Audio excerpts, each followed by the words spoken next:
Good morning, good noon, good evening. Wherever time and place you're listening to us from, straight from the 909, it's Mark, Andre, myself, Isaiah, and together, that's hip-hop. Well, we did it all together this time. Finally. Progress. I even tried to harmonize it by going lower. Hey, I went higher, actually. Brought the little harmonic out. Yeah, I know. Right? That's hip-hop. So today is a very special one. We get to talk about one of hip-hop's most beloved MCs, Dante Smith, a.k.a. Yasin Bay, formerly known as the Mighty Mos Def. We're covering his first solo debut album, Black on Both Sides. This album was released October 12th, 1999 by Ruckus and Priority Records. It also features a mix between some producers that were established and also some producers who were coming up. DJ Premier on Mathematics, Diamond D on Hip Hop, and then we also have Shaheed Muhammad, who was better known from Tribe Called Quest. I knew. Ayatollah, who did Miss Fat Booty and Know That. So a great project that we're about to cover. Really quick, because I know Mos Def, Yasin Bay, is very special to us. Oh, absolutely. You know, and as we're growing up, I'm sure we've all caught a taste of his album and his tracks and what he's done. I'm going to start with you, Mark, with Mos Def. You know, what was your experience, and how did you come across him? Like, what made him stand out to you, and why was he special to you? A whole lot with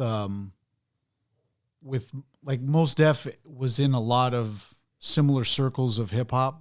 He ended up doing a lot of features that I heard him in. He ended up hitting the mainstream tab with that single "Oh No" with Nate Dogg and Pharoah Monch. Heard him through that. Love that beat. He was also in the Freestyle, The Art of Rhyme documentary that we talked about a few weeks ago. But he was in the right place at the right time in a lot of songs that I was listening to, and it gave me a lot of encouragement to end up checking out his 1999 effort, Black on Both Sides. At this point of me listening to him, this is around, so it gets released in 1999. It's like 2003, 2004. So I'm listening to it. And at this time, Ruckus Records was on a hot streak. They had Big L's, The Big Picture. They had this. They had Black Star. They also had this other album called the Lyricist Lounge. Lyricist Lounge Volume 1 and 2.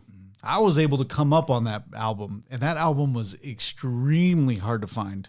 I didn't find it at Virgin Megastore. I found it at the gas station up on Sierra, right before the 15 freeway. Very specific. Like, dude, he knows exactly where it was. There's a $5 music album, little kiosk.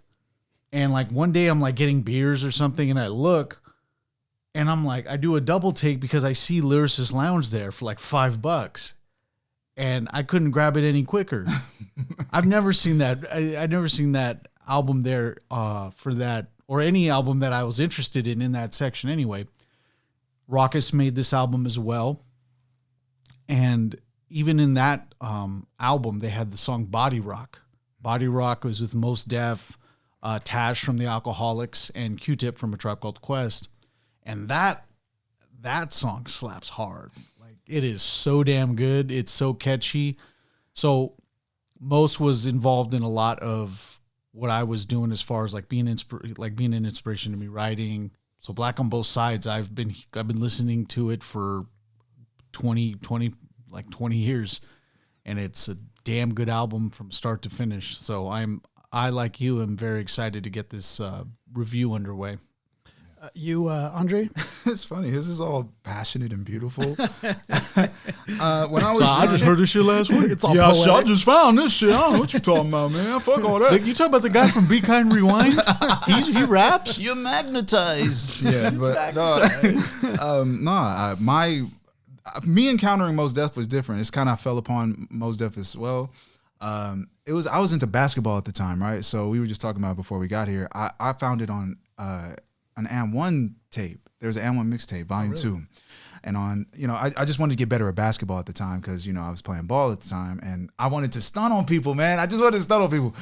So what you do is to get better with your tricks and stuff, you watch the N1 mixtape. So the N1 mixtape volume 2, I just ended up with it because my cousin, he had the tapes at the time, my cousin Day Day.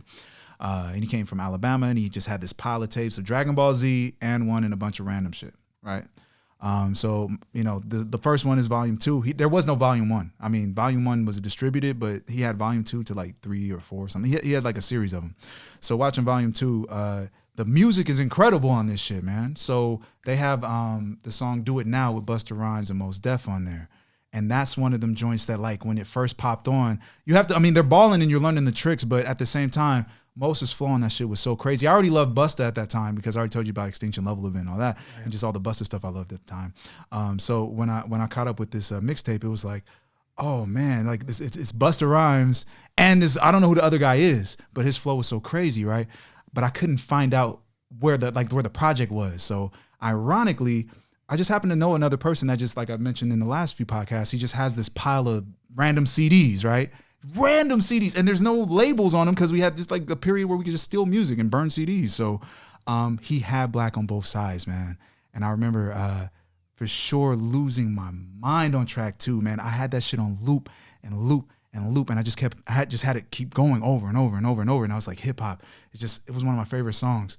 And then as I went through the rest of the project, I found the track with Busta, and I was like, this is the song for the mixtape.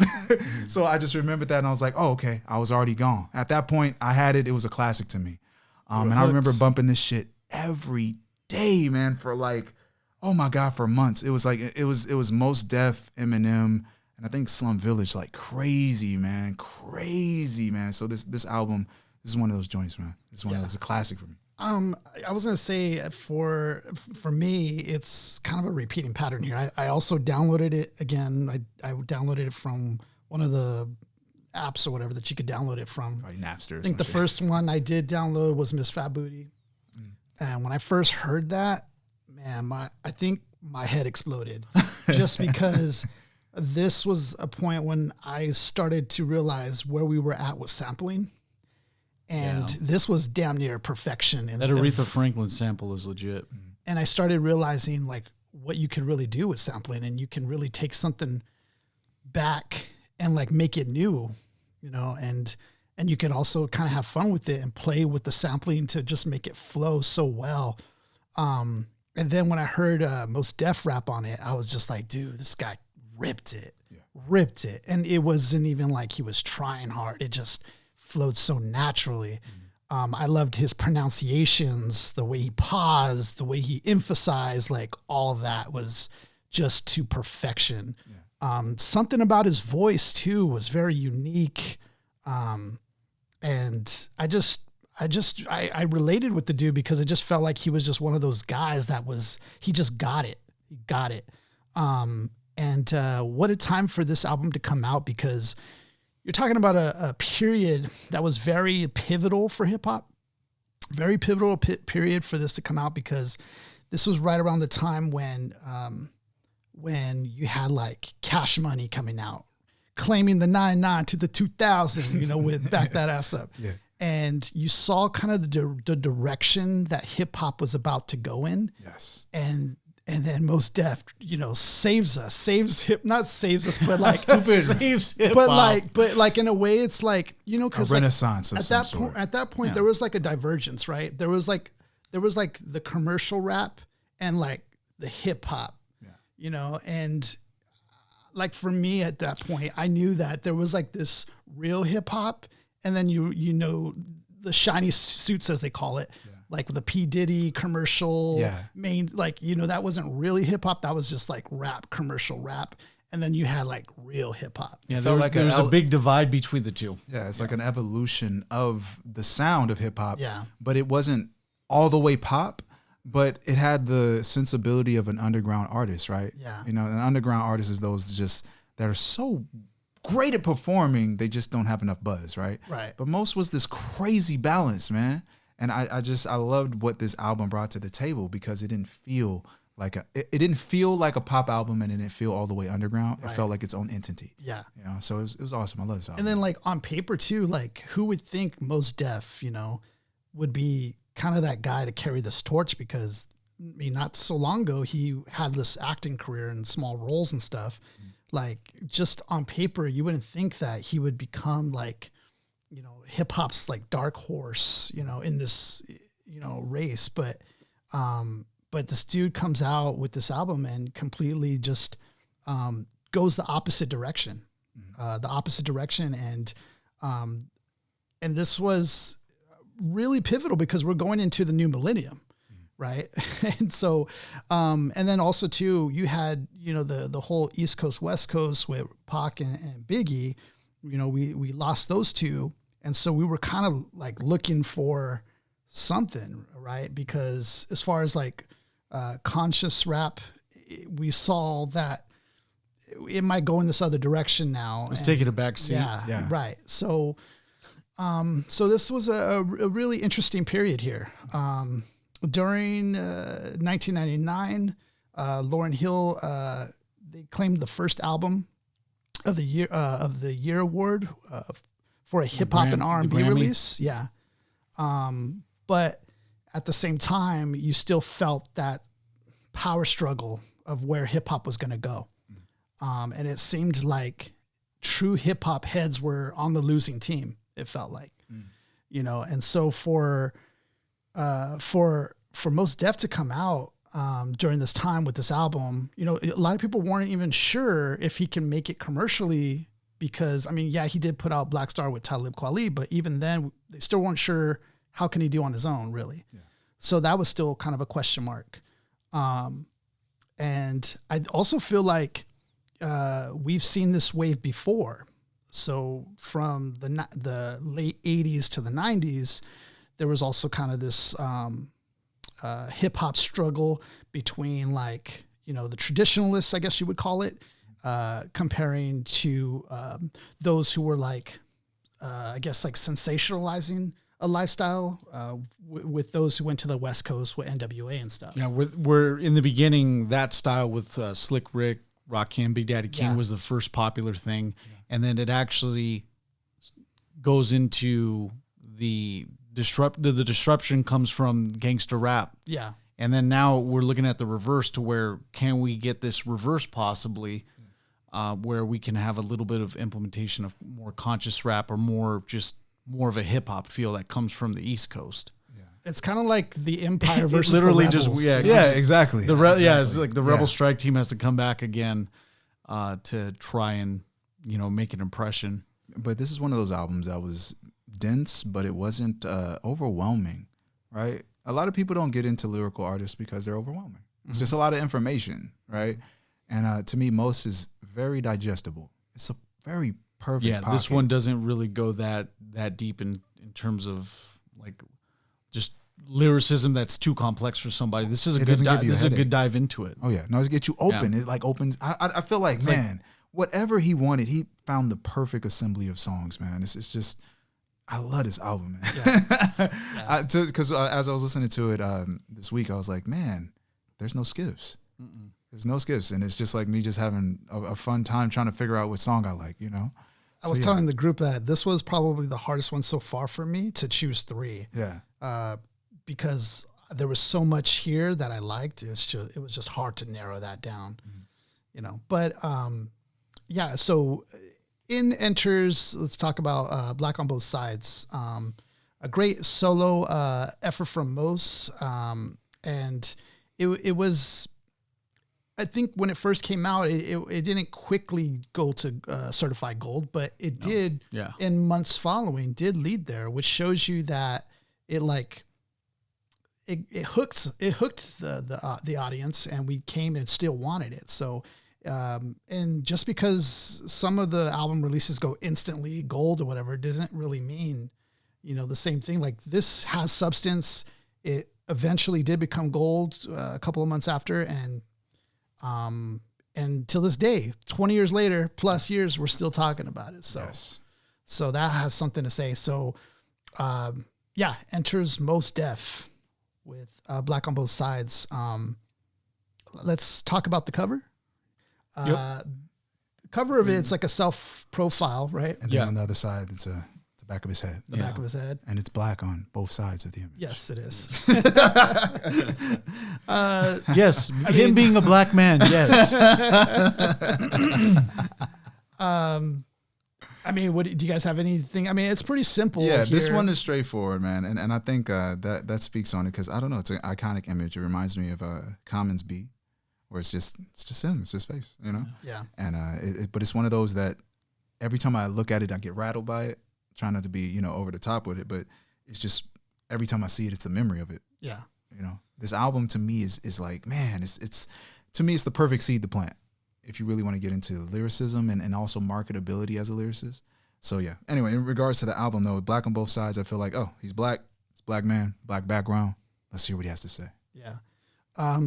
Does anybody else have an album like similar to this? The only reason I think of that is because like I got a picture of MF Doom here. With the self-portrait doesn't really. There's usually more flair when it comes to that, but the beauty about an album cover like Mos Def's is that there's a lot more to the album than the actual album cover. Yeah. He could have went like shirtless like D'Angelo. Oh yeah, right. He could have just went that route, but no, like the idea is, to me, I mean, I like the fact that he was just like, yeah, it's gonna be my face. The album's gonna be black on both sides. You're gonna experience this blackness. And, yeah.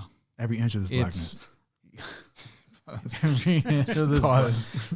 It's if you adjust the contrast of the front of the album, it says every inch. If you invert the colors, actually, there's a secret message in the background. It's still black. It's still black on both sides of the inversion. If you put it in Adobe Photoshop and you lower the opacity, you'll see. So, you don't really get many self-portraits like that because it's an intense photo. It's just like a raw look into the self-portrait of Mos Def. Just blackness. And blackness. You know what's interesting about this is you can get a lot. They say a picture says 1,000 words. Yeah. Like this, you can get a lot of emotion from his look. You can see confidence. You can see intellect. You can see even some pain, love. Like there's a lot of emotions you can get just by looking, at his emotions on his face, which says a lot. Yeah, it's like the Rorschach test. It is like a Rorschach test of blackness. Let me just show you a picture of Mos Def. See what you come up with. What do you feel about the city of New York? That proves a lot of point to me because this gentleman is an enigma in the sense of he's a fantastic actor, producer, he can rap. And he, as his career went along, you see the evolution of him artistically in the music sense, where it's like he did the New Danger, True Magic, and then the Ecstatic, and a lot more projects even outside of music. So there's just like, with me knowing all this and then looking at this album art, it speaks volumes. Can you imagine like someone like some of the rappers today doing something like this? Because a lot of rappers today have tats all over the face. Like this is very raw. I feel just like the minimalism is like it's what it's supposed to be. The minimalism is going to be the thing to say something. And he's in a tank top. He's not fucking glorious. He's not wearing a big chain. Like, I had to do an album cover. All right. Well, some last minute shit. Look, just pull up a little black tarp behind me. Let's get this picture done. Yeah. And then it just kind of the funnier part about it is my experience with this album. I didn't have an album cover. I didn't know the album cover yet, right? Because I had the bootleg first, and then, burn CD first, right? And then I eventually got the CD. But initially I never even got to experience the album cover. It just went straight into the lyrics. But the funnier part about it is just I didn't know it was him. I only heard him from the M1 mixtape. I thought that guy's dope. And then when I heard him, I was like, he sounds familiar. Who the fuck is this guy? And then when I finally got to the Busta Rhymes track, it was the end. Yeah. It was the end for everything. I know him and Bus, like they couple each other so well. Oh my God, and his voice, they both have great voices. I think that does hang out. That does hang when I think about it. Yeah. Bus has one of the best voices as well, man. But from the first track all the way to hip hop. I mean, hip hop is just where you get addicted. Yeah. That's where it ends for you, basically. Yeah. All right, so let's go ahead and get into it. So we choose 3 songs here. For those who didn't know the routine here, we're choosing 3 songs, and then we basically will see which ones we got and kind of go from order from there. Yeah. Anybody pick the intro track at all? No. Okay, no. But do we want to talk about it a little bit? I feel like hip hop is like it feels like the real intro to me. I feel like Fear Not of Men is like Fear Not a Man, it gets you ready for what hip hop is. Yeah, every time the I think intro of the first prayer, one. I think the intro prayer says a lot about him, like his faith into Islam. That's a good point to bring up, where he goes, what does he say? Bishmi Allah Rahim or something Right like in the that. beginning? Yeah, just bestowing blessing and stuff in the beginning, and people are gonna sever me for that. But like, oh, you don't know Arabic? Oh, yeah, they're gonna give me shit for that. That one commenter with the round He's zone. waiting. Yeah. He's waiting. Peace to Mr. Mubashir. Taught me all the Arabic I know. For anybody who doesn't know, Mark's referencing an old middle school teacher. Old school. who if you will know that Mr. Mubashir was Muslim, he would let you know. He would let you know. Yeah. You would know within 5 minutes of meeting him. Yes. Yes. But stellar dude. He was a great history teacher. Yeah, he was. So the So you're saying the prayer in the beginning. the prayer in the beginning is a good start, and like I think the things that he's saying in the beginning of this intro is just a true how he truly feels. Yeah. Just Checking the I like pulse how he of- did it stylized and kind of like went with the sound effects and stuff. But yeah, that was just a brief. You know, because that was a time when I guess a lot of people were asking him like, "Hey, what's going on with hip hop?" Like, you know, hip hop heads were asking him like, you know, what's going on with hip hop? You know, like if he And has it's whatever is happening with us. Right. I like that. Great way to set the tone for this album. Also, I just loved his theory on that. It's about hip hop is us. We are hip hop. You know, stop asking about it. We are it. Whatever hip hop's gonna go wherever we go, basically. Yeah. So I loved, you know, his speech on that. Great way to start. It's a different intro. It's one that stands out because it's not a song that starts off, but Yeah. this intro is more like a really introspective of how he got different perspectives of what people thought about hip hop and like where he essentially kind of tells got the you who he is. consensus. Yeah. Yeah. it's cool. It essentially emphasizes the blackness. Yeah. This is the one side of the black. The that first he's side talking of about. blackness. First side. Also, too, just really quick on this, just while we're on it really fast, is that I believe this track itself is a reference to a track. I forget the artist name. Forgive me for that, but it's Fear Not For Man. And so there is a little difference of that for and that of. So, you know, instead of it being for man, he kind of says of more universally, like, because we're all living in a bigger universe. What I'm kind of paraphrasing that, but Moses basically saying, you know, don't even fear of man because we're living in this bigger. Yeah, fear grand not of man universe. because man must die. Yeah. Yeah, and that's the whole thing is like whoever you fear, whatever entity, governmental, spiritual, like if he is man, he too shall perish. Yeah. Right. Yeah. All right. So let's go ahead. We got the first track. Andre has hip hop. Yeah. Not the expert of this shit. It's just one of these joints that essentially I felt like this was earth shattering for me. That's probably what it was. It's just that when I heard this track, I loved the beat. And of course, everybody hears the beat first. But then as I went along, I was like, this is something so different. I didn't get to the third track till like a day of fucking repeating this shit. Yeah. And to me, I just feel like what Mos was doing is just a gargantuan explosion of ideas, lyricism. It feels a lot like KRS-One when he initially started, man. He just came through and he had so much knowledge to share. His perspective is so different, and it just feels like a freestyle. It feels like he's freestyling. I know he wrote it. I know he recited it. It just feels so organic and alive. You know what I'm saying? So much life in it, so much... to me, it sounds like he's kicking down the door and the horns are dun, dun, dun. Like he's a superhero busting through the fucking door, man. Right. It's just one of these tracks that just took me over, man. I can't lie. I feel like he's Mos Def is kind of a sponge here too, because he's referencing a lot of things at once. A lot of MCs that have done it before him. Mm-hmm. A lot of things he's referencing. Just starting off on that intro, he's referencing Spoonie G's 1979 song, Spoonie G Rap, which is, I loved how he's throwing little nuggets like that, and you won't catch it unless you heard it. Yeah. You know, it's kind of one of those things. You know, my motto, stay fluid, even in staccato. It's just the flavor on this shit too, man. I think it's like an early version of swagged out.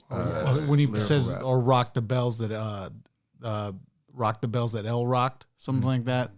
Mentioning LL Cool J with his rock the bells. The one thing about Mos Def in this song too is that he's just letting you know it's like my restlessness is my nemesis. It's hard to really chill and sit still. Just Write a rhyme I sometime won't finish for days. Scrutinize the literature from large to miniature. I mathematically administer. It's like, dude, I like it. I love the fact. Yeah, I love the fact that we can just go in this. But you can add. He's doing all the plays very fast. But it feels like he studied from KRS-One and just went super speed with it. Right? It's like he doubled the output of ideas per bar from the core to the perimeter. Black. Dude, I heard the evolution was like it evolved so quickly from night to day. We just did KRS-One, right? And then going to this, I'm like, whoa, my ears got to like advance now. Like, it is a big jump, right? It's a big jump.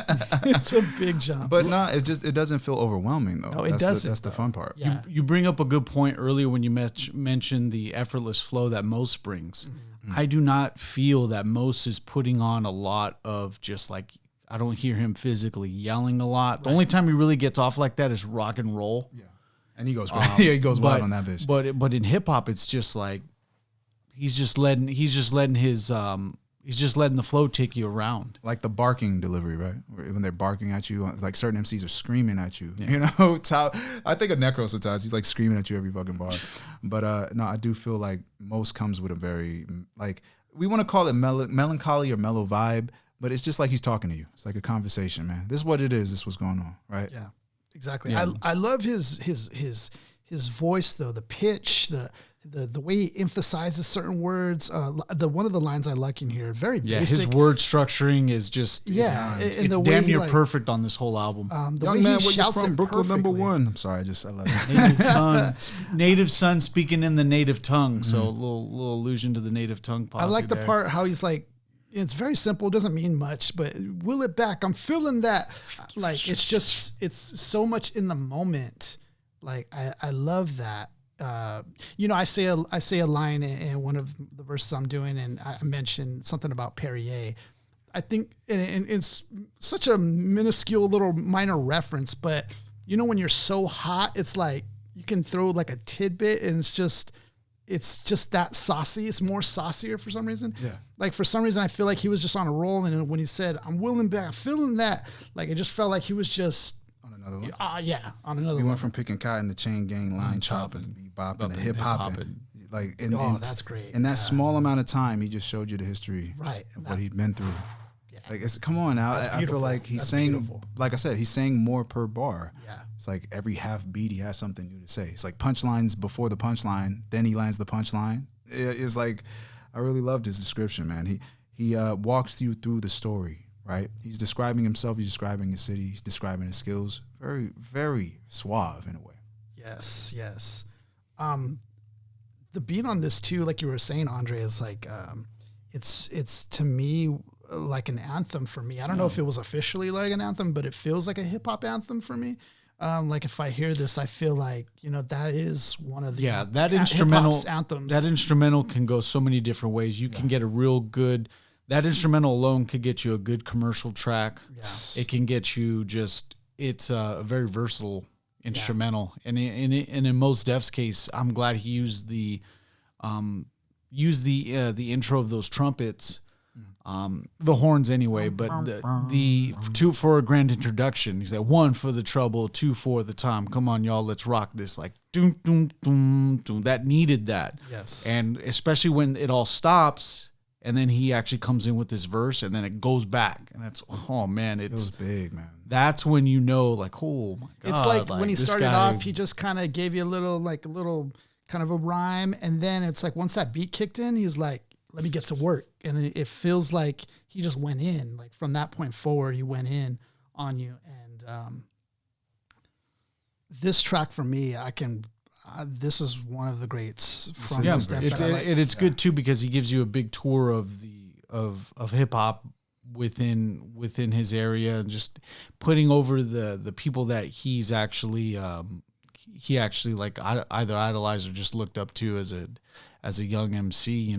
Especially at this point, he's 1999. He's born in 74. It's like mid-20s. Yeah. So he's still like Fresh. Yeah, exactly. Fresh is So right. it's a fantastic. I love this track, man, because it goes from the intro. It starts right to hip hop, and it's just seamless. You would think that the intro, "Fear Not of Man" and hip hop were just one track, just of how seamless it intertwines. It embodies hip hop itself. Facts. I was gonna say with this, you know, for Mos Def, like he had to be, because I know he did Black Star before this. You said he did a couple of tracks also. Yes. With who was it that he did tracks? So with? so at this point he does that. Oh no! Oh no! Scared to hustle. It's been original. The thing. Okay. Mos Def. And Hey then Dog Pharaoh. that one was that Yeah, with him and Pharoah De La Monch. Soul or no? Nah, Pharoah No. Monch. Okay, I know he did a track with De La Soul Nah, as it's the one well. he did for Pharoah. Okay. That shit is nice. That shit is fucking nice. I think it was, I remember from the video game Street Ballers. I remember that distinctly that it was in that game. I'm just for like some wondering, reason. like, where did he come from with like bars and spitting? Like, you know, how was he groomed into this level? So native. of, like- So he's always kicking it with the native tongue. So he's akin of. Let's come under the learning tree, boys. I forgot about this one. So Mos Def had a group called Urban Thermodynamics with his sister and his brother, and that album. I remember getting that album in 11th grade. I had to get Mr. Doty, our English teacher, I was like, hey bro, I need this album. Here's 20. Let me just use your credit card, order it on Amazon. And I got it. And it's a good effort, but you could tell that the youth it's just a very youthful album. And there's just like, it's a raw album. So they've already had the experience in that. And then even further than that too, Mos's acting career actually predates this album too, because he was also on the Cosby Show Mysteries. Yeah. So he was always on that too. As him, Bill Cosby, and Rita Moreno. So I'm thinking he was kicking it with the Tribe Called Quest, Q-Tip, and all them, but he also had a family affair of just making hip hop even off the jump too. So check out the self-titled album, Urban Thermodynamics. Because I always wonder that like there's certain like hip hop artists who this is their debut album and they're fire like from the jump. And I always wonder, how did they groom to get to that level? Because they're already like expert level. This is the first album. Yeah.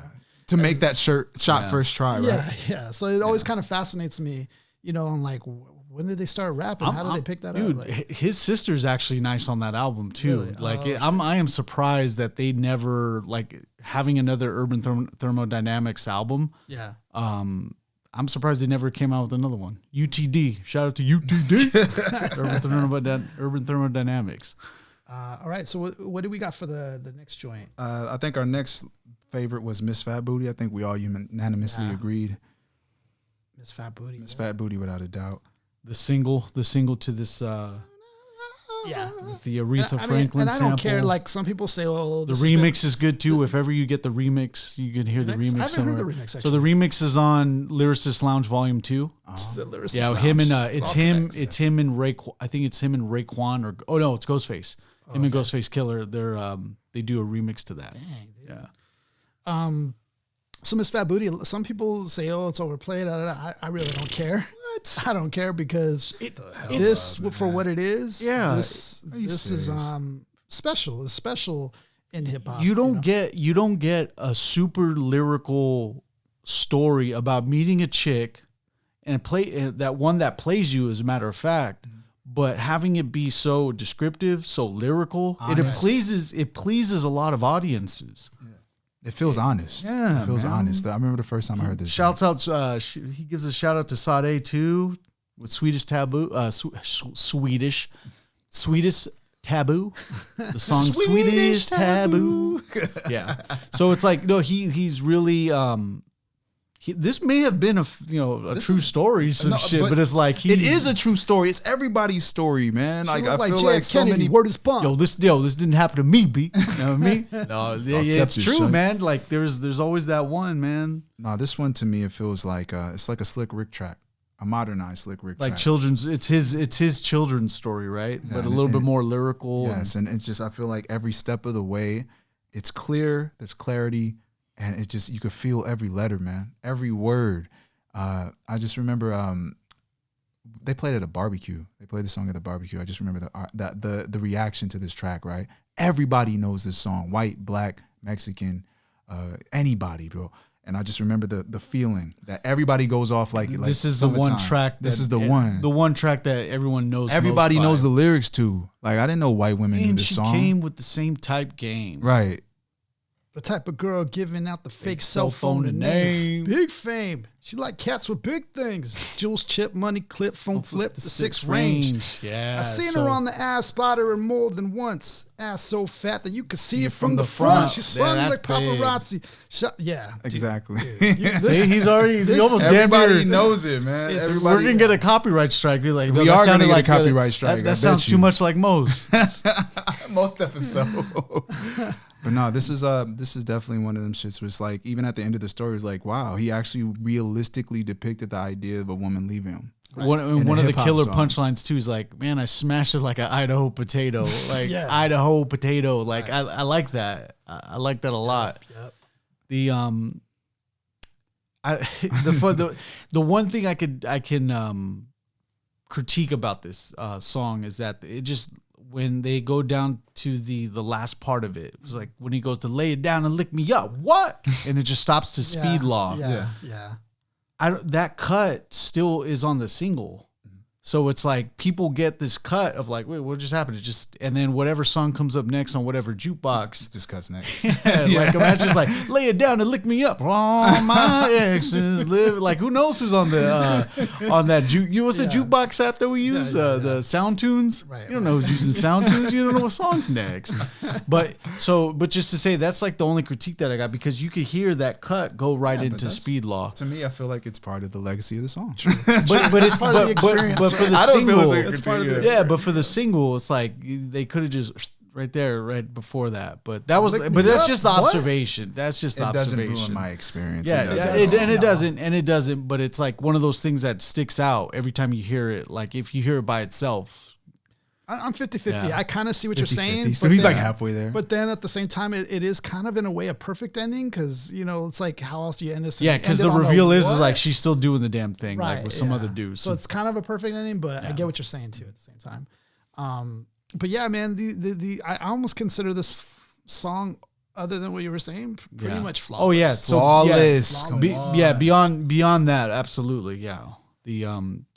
The lyricism, like I mentioned before, this taps multiple audiences and added to every audience, bro. Added to the fact that you can hear it from a commercial standpoint where everyone's more familiar with it. It still taps the underground vein to a lot of people as well. Yes, it's just Mos, I don't know if he knew it or not, but he casted a wide net with this one, with this single. It was perfect, and I like that. It was perfect. I like that. I don't know how they agreed to release this as a single. It just fucking worked.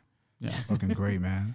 And this was at a time when there was, she must have been fine, man. The rise of that, fine, but it's like a vulnerability to the song that I probably don't think was Alicia Keys. Probably was Alicia, because Alicia Keys got his ass so fat. You see it from the that's front. What I was just gonna say though. Like, stupid.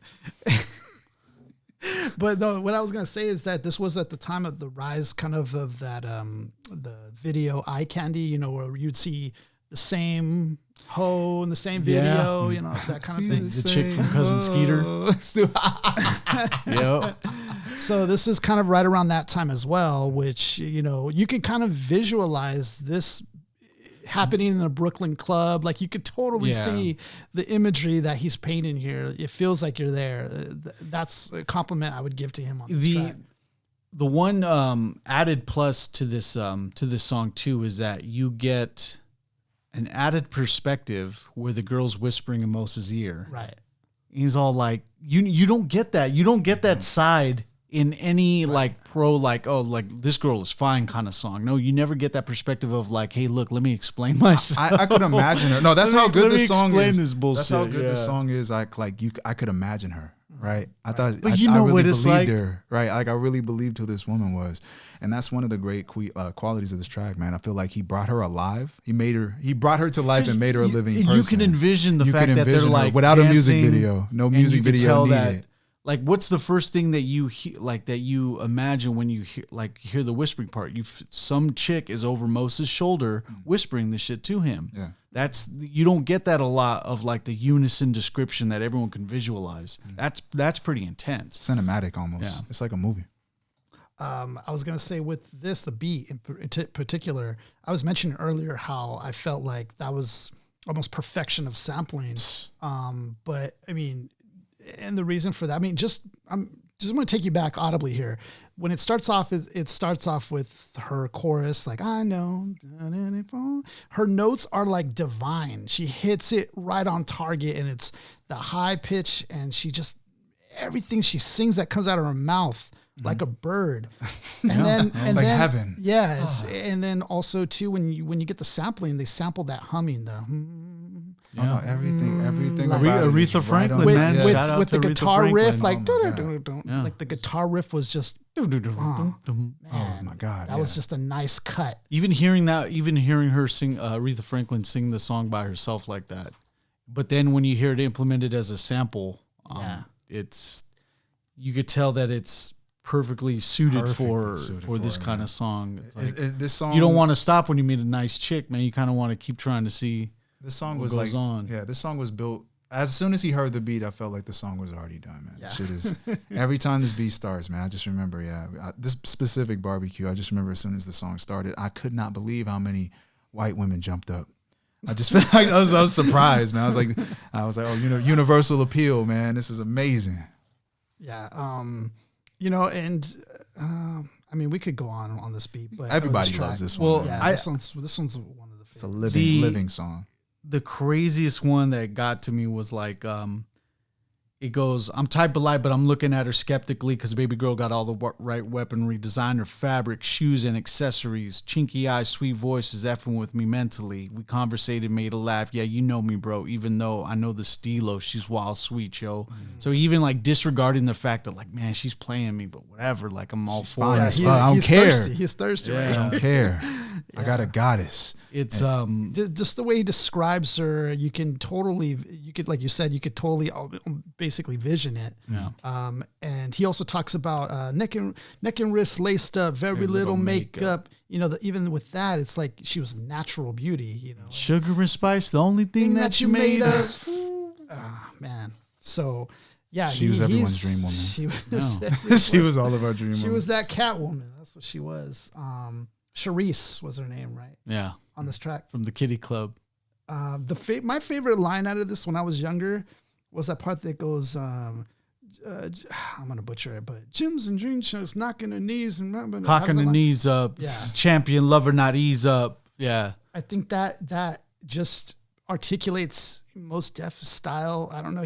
The way his style delivery. Yeah, it's a swag. You already know, man. The cool part about Mos Def is that he can rhyme me 4 times in a consecutive bar, but the words that come in between those bars still construct a perfect different rhyme. Yeah, a different rhyme, and it's okay if it's me at the end of it because it's like he dressed it up proper before even before the end bar. Yeah. That's something that I'm like not really qualified. Though I do rap, but like explaining this rap, I could concede to lyricology. He combos his syllables. But man. yeah, he'll anchor everything on me, but then every syllable matched prior to it is gonna dance with it. You know what I mean? Or even just like this, he'll have the same word twice and then build it for the next bar to have something end separately for that one. Yeah, he doesn't. No, I don't think he doesn't waste a bar. He don't miss.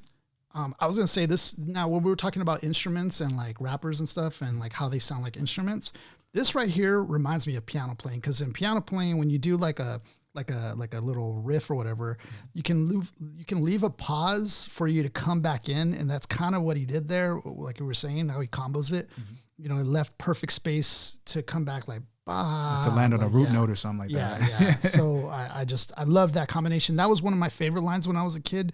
That line, how he just comboed that, I was just like, dude, it's overkill at this point. Dude. Yeah. Overkill. I do like the part where he's kind of just riffing too during the chorus. Like while the chorus is going, he's just like, venting. Venting about it. He goes, like Cherise. What was the line? He said, yo, she looked like Jane Kennedy, wore this bond. Like, it was funny. It was my mother, man. It was real. It was real. It was real. It felt like he told you an authentic and true story. Like you're the homie. Like you're his friend. You're the homie. I got to tell you what happened, man. Exactly. Yeah. This bitch, man. She was going like it was magic. God damn it. Yeah. Scene 3. She walked away smiling, singing Gregory Isaacs like, if I don't want you.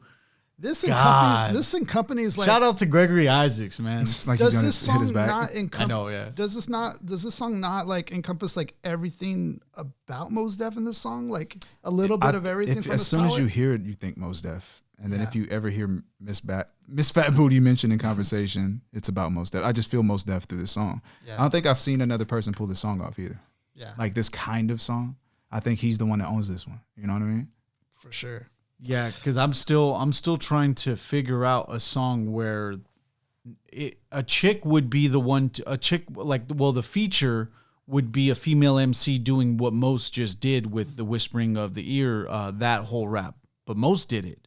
But Mos kind of still made his voice sound feminine, and he like still had mad feminine, made his voice sound feminine. B word is bond. Soft, but I respect it. But you can see he actually like tried to fit the character of it and everything. I've never heard that in. The only time you would hear that is when when people would just mimic a female's voice in the song, like, yo, she was pissing me off. She's like, I gotta let my hair down. Like they would do that, Like they would do that, but then after that, it's gone. But in this instance, you had Mos doing a whole, like at least, 12 bars committed to answering the question of like, hey, why'd you play me? And he answers it like that. I thought that was, it's very unique, and he kind of he's the pioneer in that regard with that. I mean, the storytelling here, I mean, to say it again, like it's so good. It almost feels like like you can see this like in a film or something. Like the way he's spinning it so smooth. It's alive. It feels like, it feels like a film. It feels like you're in the room, brother. Yeah. Who do we have? We next also, it feels like a Spike Lee joint. Like Miss Fat Booty was a Spike Lee joint. I think this moment right now, before we go into the third song, would be a nice mention of the fact that you can get That's Hip Hop available on Spotify and wherever else, Isaiah? Yeah, so you can check it out on Spotify, Apple Podcasts, Google Play. Hey, yo.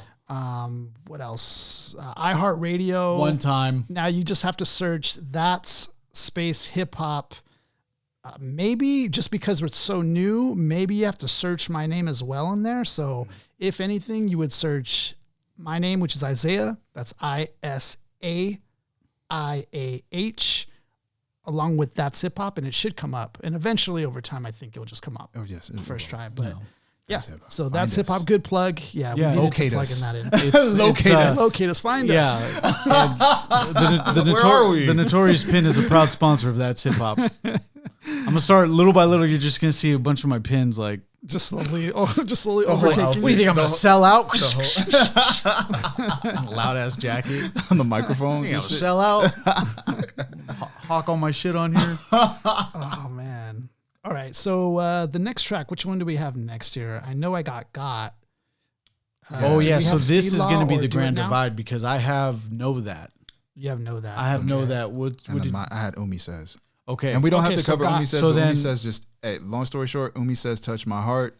I can listen to it anytime I want to and feel great again. Umi Says, it's very it's beautifully sang, beautifully put together. And it just kind of, to me, transcends hip hop. It kind of goes into a new space. It almost felt like an alternative rock song mixed with hip hop. And I just love the song. Let's go with, cause Know That's going to have the Talib Kweli feature. Let's keep this almost. Okay. And go with with Got. All right. This is how you get Got. Now, Got, this is actually my first time hearing Got. Yeah. So We've all gotten got before. We've all gotten Yeah, got. so I Yeah, got we've all got. got. They got me. They got Yeah, you. I got They got me. They have gotten you. But I loved this track though, and I'm kind of like mad at myself for not hearing this before. But I'll start with just to summarize this. What he's talking about. He's talking about like the dangers of like flexing too hard, basically. Yes. So, and which is really cool and interesting with this track, because this is a time, again, just to put this in context Of what they were hearing. Right. So we're talking about the flashy suits, the P. Diddy, everything. Everybody was like focused on materials, and that was kind of what rap was. And instead of like criticizing that or sounding preachy or anything, like he just talks about the practical reasons of why you shouldn't and be the various flashy. examples. Yeah, that's the cool part about this this song.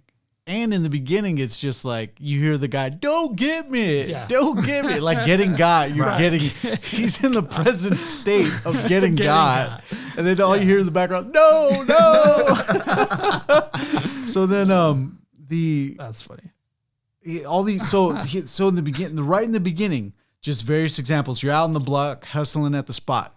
Got. This is how you get got. At the gambling spot, your hand is mad hot. Got. This is how you get got. Some girl, oh yeah, even this one too. Some girl from Pink House said, "I like you a lot." Got.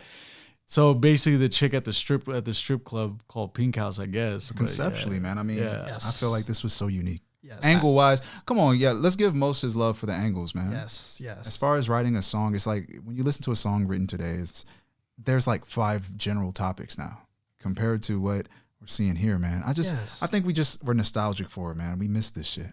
That's a factor. And you know what I'd like to say about like just in general with hip hop, it feels like those who are on like the rebel side of hip hop. Yeah, I'd like to compare this to the Empire and the Rebels.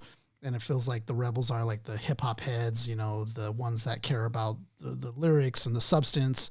I feel like those people that are like for hip hop are kind of like building this foundation of great tracks that have substance that like in general, like you can always reference back because they school you on game. Yes.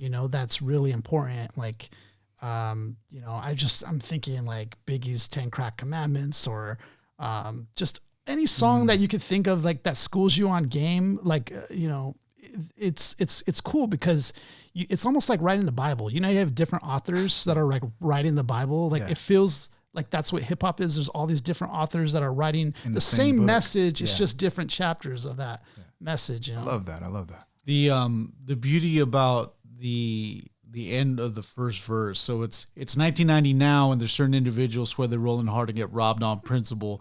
5-star general flashing all your revenue. Like, so the 5-star general's all made up with all this stuff. Dolled up with his dress. He's taking a ride to downstate medical, like, whoop!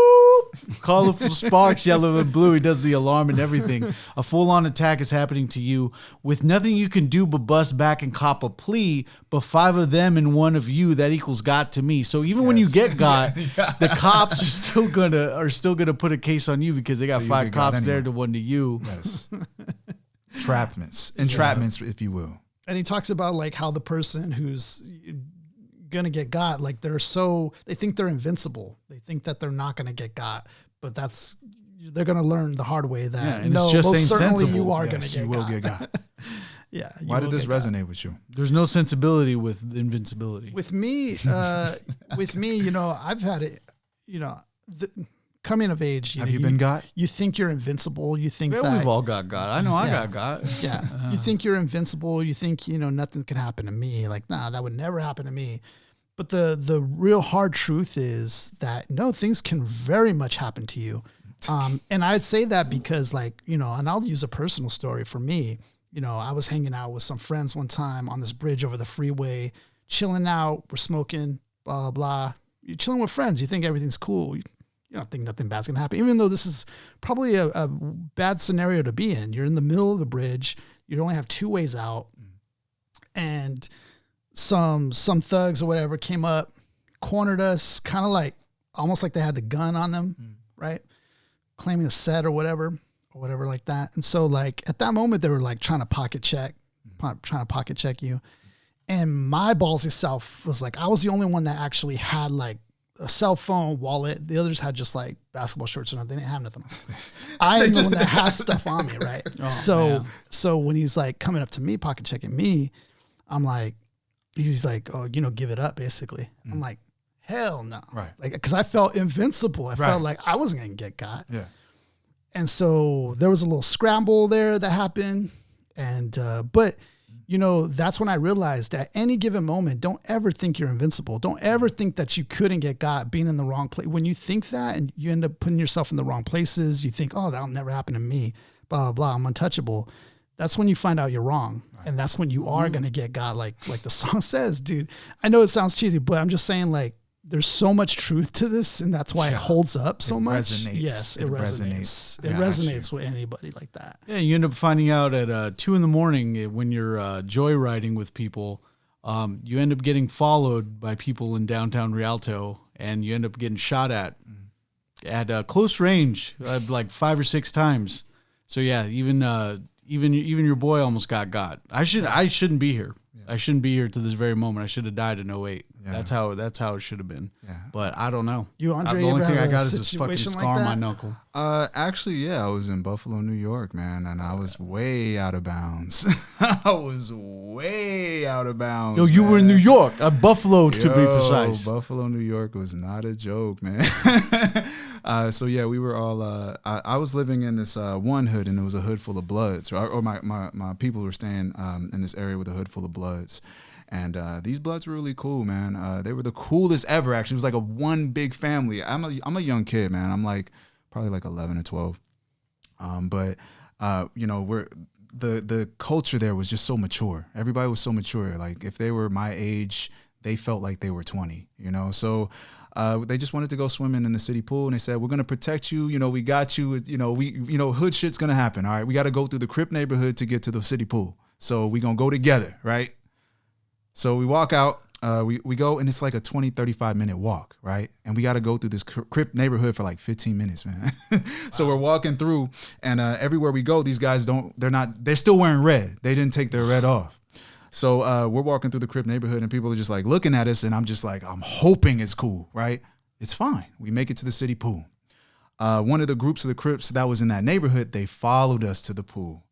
We get to the pool is closed, so we can't swim in the city pool. But of course, I'm with people that don't give a damn. We're just gonna jump the fence.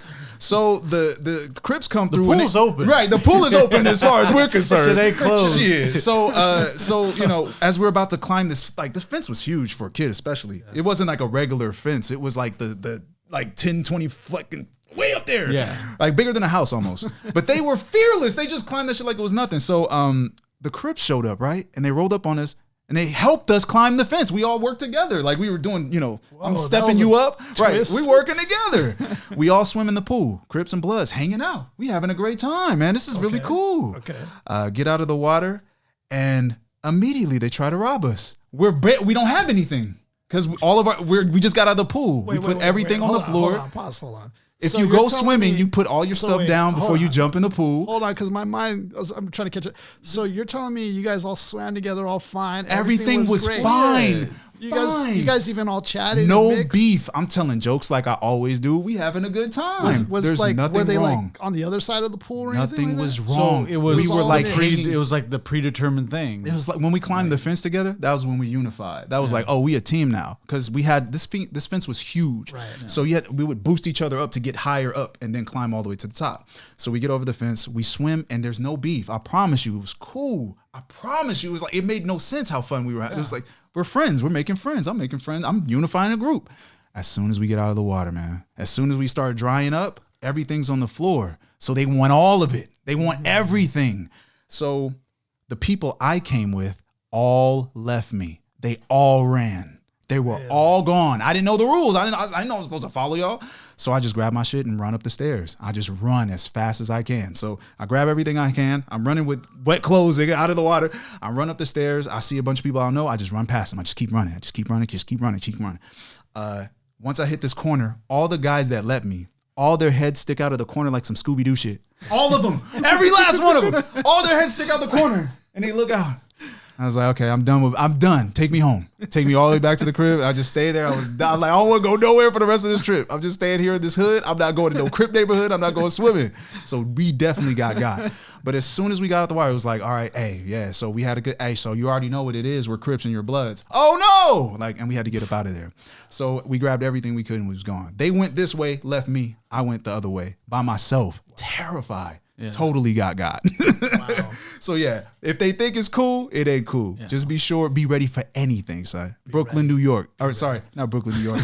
Buffalo, New York. I'm from Brooklyn, son. I changed it to Paul Bunyan ass, changed the tail. But yeah, no, I climbed a gate 40 miles high. For real, closest call, man. That was my closest call. And I was so out of bounds. I wasn't even near California. Right. So yeah, that was close, man. And then remember, black people, we gonna run forever. But I was so mad, man. They just came out like Scooby-Doo, like three, 4 heads, man. But we walked back home. We took a totally, like, even longer, totally different route. And then we went back home and I was like, yeah, no more journeys, bro. Yeah. As a matter of fact, let's go back to California. We have all been guys. Yeah. Yes, we have, dude. Oh, so man. Yeah, I mean, great track from Mos Def. Like, this is something that, like, you know, that it was a piece I think hip hop did need this to be discussed, or, you know, we needed a track like this. We needed a track like this, honestly. And this today is still relevant. I find that so far the tracks that we've listened to, like, through this album, relevant. And that, I think, is a recipe for the classic. You know, if you ever want to write a classic, you got to write something timeless, you know. Yeah. So there's several examples within Got. I think the fact that he uses a chorus of someone getting the process of getting Got's comedic. It's got some flavor to it. There's within this whole album, there's a wide range of him in it. And that's, like, I think it constitutes this album being a classic. I know it was certified gold as of 2005. So recalculating it maybe even creep up to 100 million to 1 million sold. Mm-hmm. But the fact that we have the three songs that we've mentioned so far, and still this is 18 track listing, so there's still 15 joints that are just bangers on their own, but we just tried to get you the cream of the crop on this one. And it's the versatility of the album, I think, is what's really rare. And when I think in the back of my head, I'm like, you know, a lot of MCs today, if they would consider themselves lyrical, hand quotes, they would go for the style of battle, right? Mm-hmm. Which is, I'm the greater MC, you're the lesser MC. And then they might concept it and be like, I'm Superman and you're Shazam or something, right? And they'll try to, you know, bend and twist ideas, but it's all around the same idea that I'm the super lyricist. I feel like most focus more on trying something unique on every track. Yes. Completely unique as a writer. That's a good point. Right? Yep. It's like if you consider the album like a comedy show or something like that, or Lyricist Lounge Show itself, right? Yeah. Every sketch is unique and different.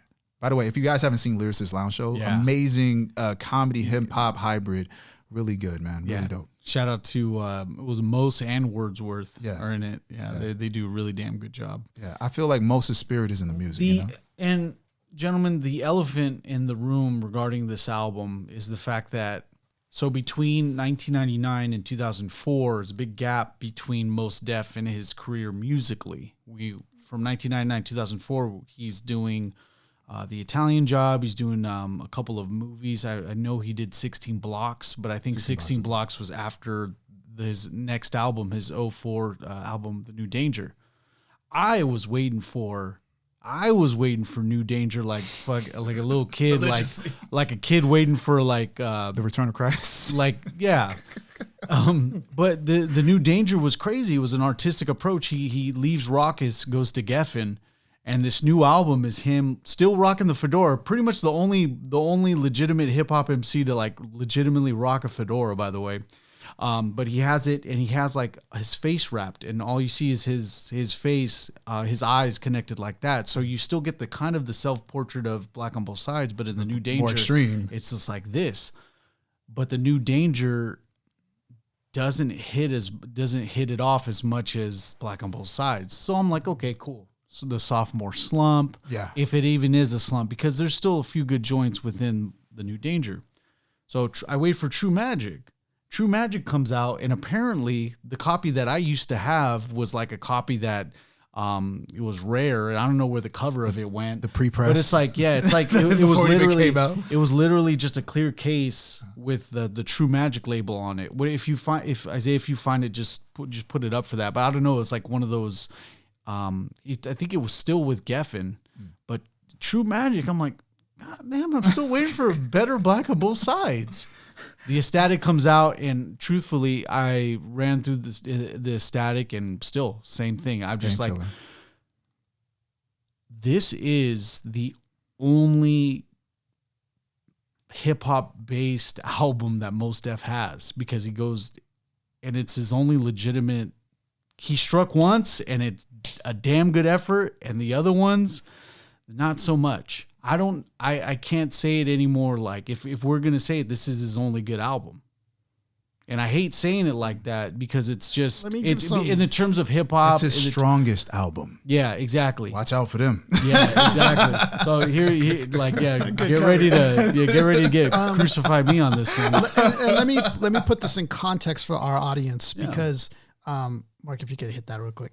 Let me put this in context for our audience, because Mark is such a huge fan of Mos Def, and he says this with the utmost love and respect, because he's so passionate and wants to see Mos Def with more projects. He wants to see another offering from Mos Def. That's why he's so passionate about it, and that's why he might be so hard on Mos Def about it.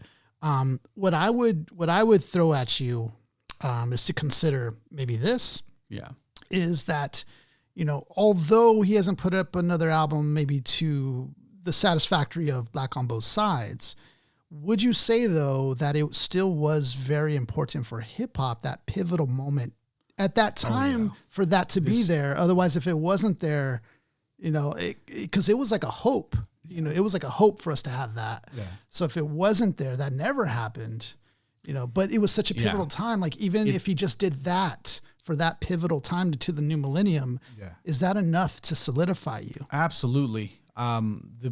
This is why I call him the enigma of hip hop, because he's just he puts out Black on Both Sides, and he goes into different artistic directions, and those efforts are certainly good efforts. I listen to the New Danger, and I listen to True Magic, and I listen to the Ecstatic, but you won't be able to convince me that there's not, like, those three albums are as good as Black on Both Sides. There's no, it should be commonplace to understand that.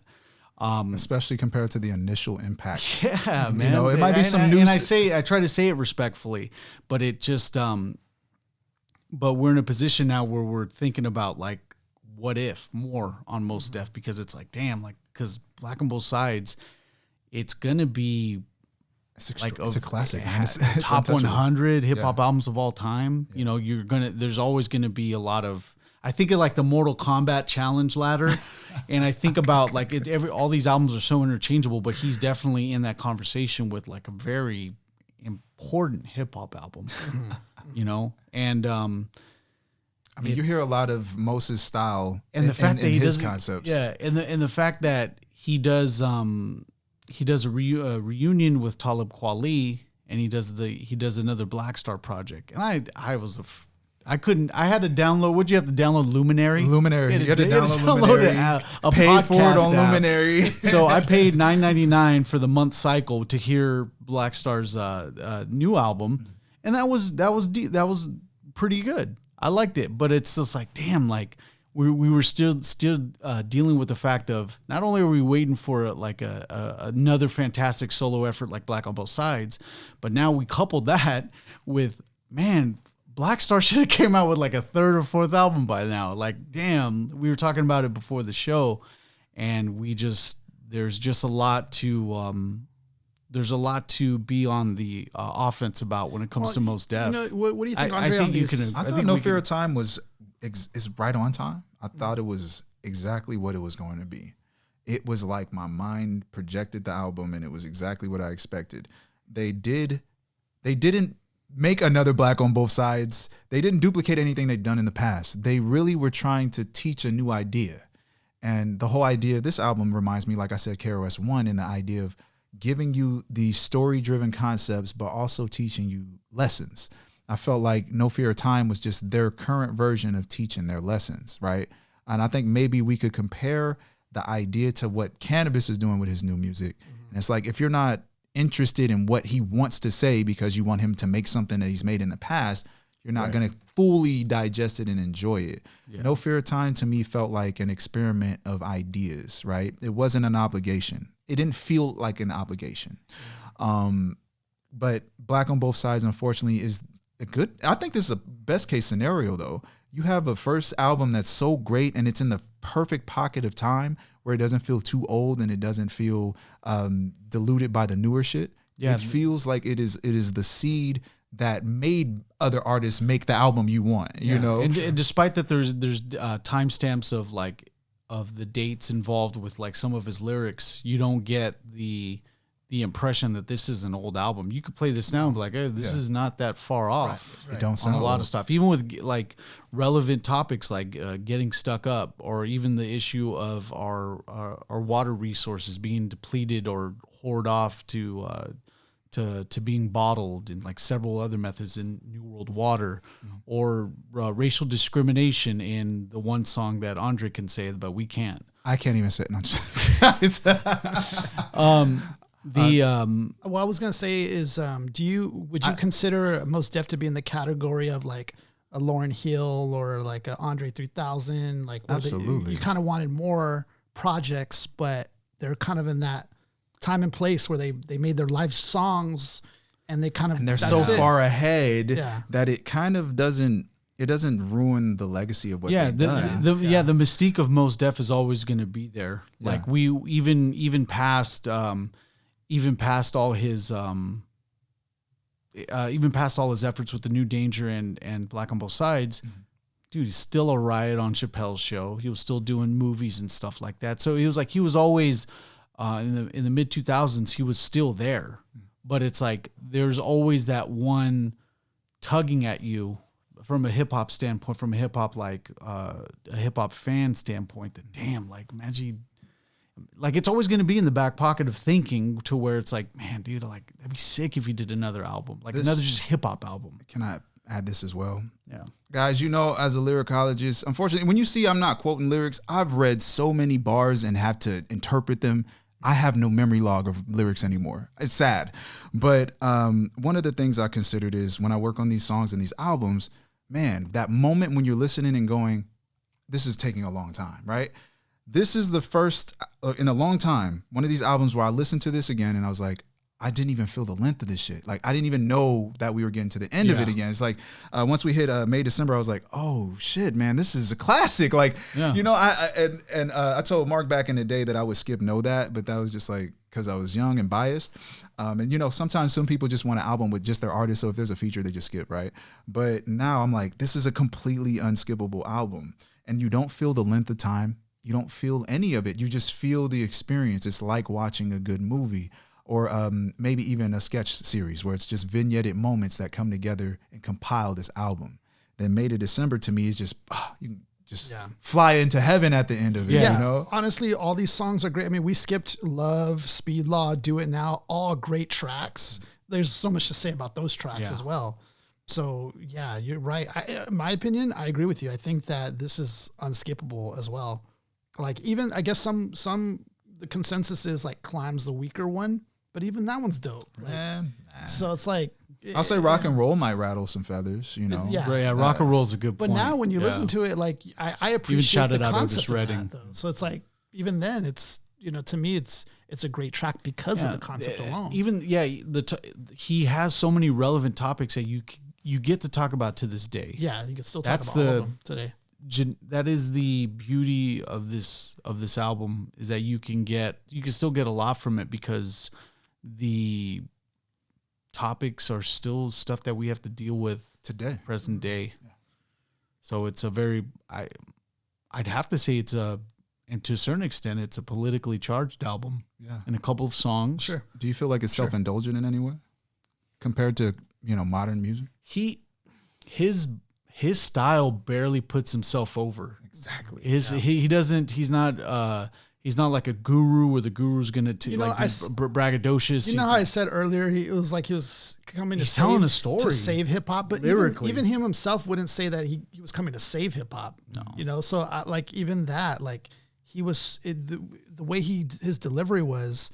It was in a way where it wasn't putting himself over. It wasn't trying to say like, oh, I'm here. It wasn't preachy. It wasn't like I'm here to I'm the guy that's going to put it on my back. Yeah. It just naturally happened. The only time that I've heard him like being, and this is going to be the one instance that I quoted at the last time, but when he does, oh no, he's like, your kids better buy my rookie card now because as of today, the price ain't coming down. Like after that, he keeps going with a couple more bars, but it's like, that's a rare instance where I'm able to like pick it up and like, yeah, he kind of did something like that, but this whole album, but that was way later. I think, wasn't that way later? Or? Oh no, I think Oh no was like, I think it went 98, 99, so kind of like around the release of this album. But I forget whose single it belonged to because Nate Dogg or Pharoah Monch, I don't know if either of them.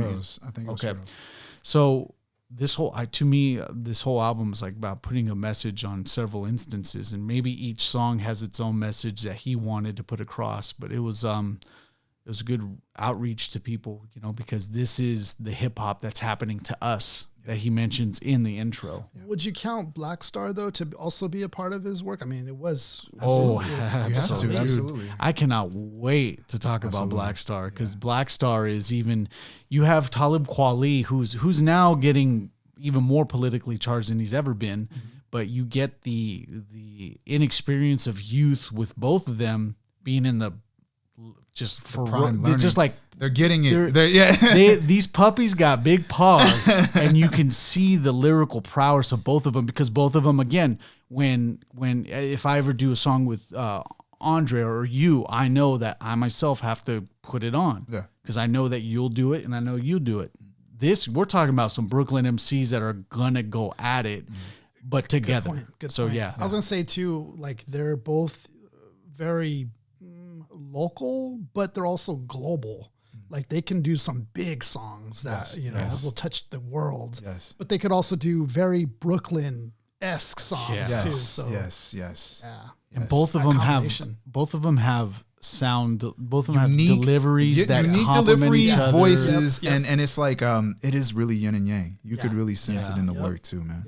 Yes. That one to cover would be cool too. But so this is just right now in 1999. This is the mishmash of what you get Black on Both Sides. You get the Black Star effort. You get Body Rock. You get him coming out and like the freestyle documentary. This is like from late 90s to mid 2000s. Mos Def was in a lot of places, so it's just a good thing to know that he was going to be around for a little bit because damn, like he even fucked around and acted and he was really good. I kind of, I mean, I know Dave Chappelle's come back and he's done it, but I consider him like kind of like the Dave Chappelle of rap in a way, because like when he came out right around that time, it was just such a unique, different style from everything I've ever heard. And, I feel like he was almost in a way, but now Dave Chappelle's doing his thing now. So it's a little different now. But at the time when Dave Chappelle stepped away, it kind of felt parallels to that. And then what happened after Dave Chappelle stepped away? Yeah. The standard of comedy became the Chappelle Show. Right. And then you started to see the duplications like Mind of Mencia, Gabriel Iglesias joined. Right. Dennis Leary had one. Key and Peele. Trying to remake it. Avion Crockett had a show. They all had the same format of Chappelle's show. Yeah. And then when Chappelle returns, even though it wasn't in the format of a television show, he still came with what he's known for. Right. So maybe Mos Def will come back full circle. Full circle. I mean, after No Fear of Time, I got the idea of what was to come. We're not going to get this like super hyper lyrical type of music, but I do feel like the content has a maturity to it that everyone should consider. Yeah. Right. Technique wise, everybody wants syllables, rhyming, and metaphors that are so deep that you have to keep unraveling and unraveling. I feel like they focus more on the energy and the message of what they wanted to do, because there's such good energy on that album. It's really good energy. I feel like they wanted to do something more spiritually motivated on that one. Just really quick we'll talk about it, but yeah, like you said, we needed that energy as well though, because that was a big time when we lost Pac and Biggie. Like we kind of needed an answer, like that, because that ended in such a tragic way, like, for hip hop. And they were the two biggest dudes. Yeah. Like, even Rawkus had a big L in the back pocket, and then he passes away in 98 too. Yeah. So we needed kind of that voice of, that voice to kind of guide us on what's the next. I feel like hip hop's is like one of those genres that's had like the most like challenges or trials than any other music type of genre. Like hip hop has really evolved in this weird timeline. Like it's almost like you see it from its premature age to baby, like it's grown. And we're seeing rappers that are getting older doing it now. Like it's so unique in that sense. Like, and then mumble rap felt like a rebirth of hip hop. No disrespect, it really was. Yeah. The heads were like no to mumble rap, but mumble rap symbolically was like a bunch of babies, right? They're just a bunch of young kids, no lyricism to the point where there are no words, right? It's just all cadences and rhythms and flows. And then that's from that point forward, all generations that followed were in this rhythmic cadence type of thing. It's kind of like a reboot. Yeah, it was like a reboot, but I feel like the messages in the song were pulled back. And then it was more about the instrumentation and the rhythm of your words, like how you use patterns. Because I was listening to Playboi Carti, no disrespect. It's just he's rhythmic. I'm not hearing him saying this political statement or anything like that. I noticed that after mumble rap, most of the lyrics are self-indulgent. It's like the lyrics reflect back to what they are, what they represent, what they're doing. Whereas a lot of the greater MCs of the past kind of reference the area they're in and they're expressing their area. And then hopefully symbolically this area they express will represent your area. I'm representing Brooklyn and I want to talk about what the adventure of Brooklyn is. And I'm pretty sure someone in Europe might have a Brooklyn experience like I am, and we can go from there. Compared to the, mumble rapping up, it's more so like I have this, you don't. I'm winning, you're not winning. If you're next to me, you're winning because I'm winning, right? That's how it feels. It doesn't feel like I'm putting on for my city because I'm in my city and I represent my city, but it doesn't feel like I'm telling the tale of the city, right? Of course, if somebody wants to get lyrical for their trap album, they'll be like, oh, my homie got shot, and they tell the story. Whereas I feel like most would tell the description of what a trap dealer is and then dive deep into the lifestyle of a trap dealer. Kind of keep it nameless, kind of keep it just... no names, right? It just be ambiguous to the point where you can identify it as somebody and give it their face. And it fits several... You can... Every person's going to have someone that can relate to. Like we mentioned with Miss Fat Booty, we all know that one that got away, but we still, we still bent over backwards for, that's always going to happen. Right. But it's like, damn, like he gave us the canvas. And we painted the picture, and it's like, damn, we could relate to that because it's not descriptive of anything much. Right. Compared to today is Miss Clarissa Jones, right? And now the subject is a specific person. Now these it's actually specific chicks. Right. And then they talk about Clarissa Jones for the rest of the song, right? Whereas Miss Fat Booty is just faceless, right? And I got a Miss Fat Booty somewhere. So just the idea that the idea that the concept is he's able to give you a faceless concept. He reminds me of Doom in that regard, where he tells a story without a subject entirely, so that you can add more subjects to his subject. But today I feel like the mumble rap groups up till now, it's just, that's where I feel like you said it's like a rebirth, right? That's where some people feel like it started for them. They just feel like this period, the mumble rap period and up, is like Young Thug is the one that taught them everything. And I'm not talking down on Young Thug. I just feel like Young Thug isn't making conceptual projects that expand your consciousness. You know what I'm saying? It's more so about, I make this, you don't. I have this, you don't. I got bitches, you don't. So that's just what it is. So yeah, Mos is still breathable. We can still digest what he's doing today. I had this question in my head when we were talking about Mos Def and his album, because this was a point when I was saying that we had a divergence here. Do you consider, like, even mumble rap, do you consider that hip hop? Absolutely. Still hip hop? Absolutely. It's part of the tree. I feel like part even of the tree. You would even perceive it as hip hop itself having to rebirth, right? And maybe some aspects of hip hop said, I don't agree with this. And that's where you get Yeah, Nas saying 'cause hip then hop you- is dead, et cetera, et cetera. Without that, you wouldn't have the anti. Right. And the anti of that would be, well, if I'm not going to be talking about material things, or if I'm not going to be talking about stuff that's just talking about me, Yeah. talk about the outside, Yeah. explore, and then that's when you get this rebirth of people kind of going into conscious rap, kind of going into describing things, political strife, yada, yada. If I could align with an idea, you know how Doctor Who is one identity, but if the Doctor Who character dies, he comes back as a new man, but he's still Doctor Who, right? So some would say that hip hop had died and rebirthed, and then we had mumble rap, and it's literally metaphorically aligned with babies, right? Like a rebirth. Bunch of mumble rappers, a bunch of younger generation people rapping. For the following decade, the mumble rappers started to articulate their words and speak clearly.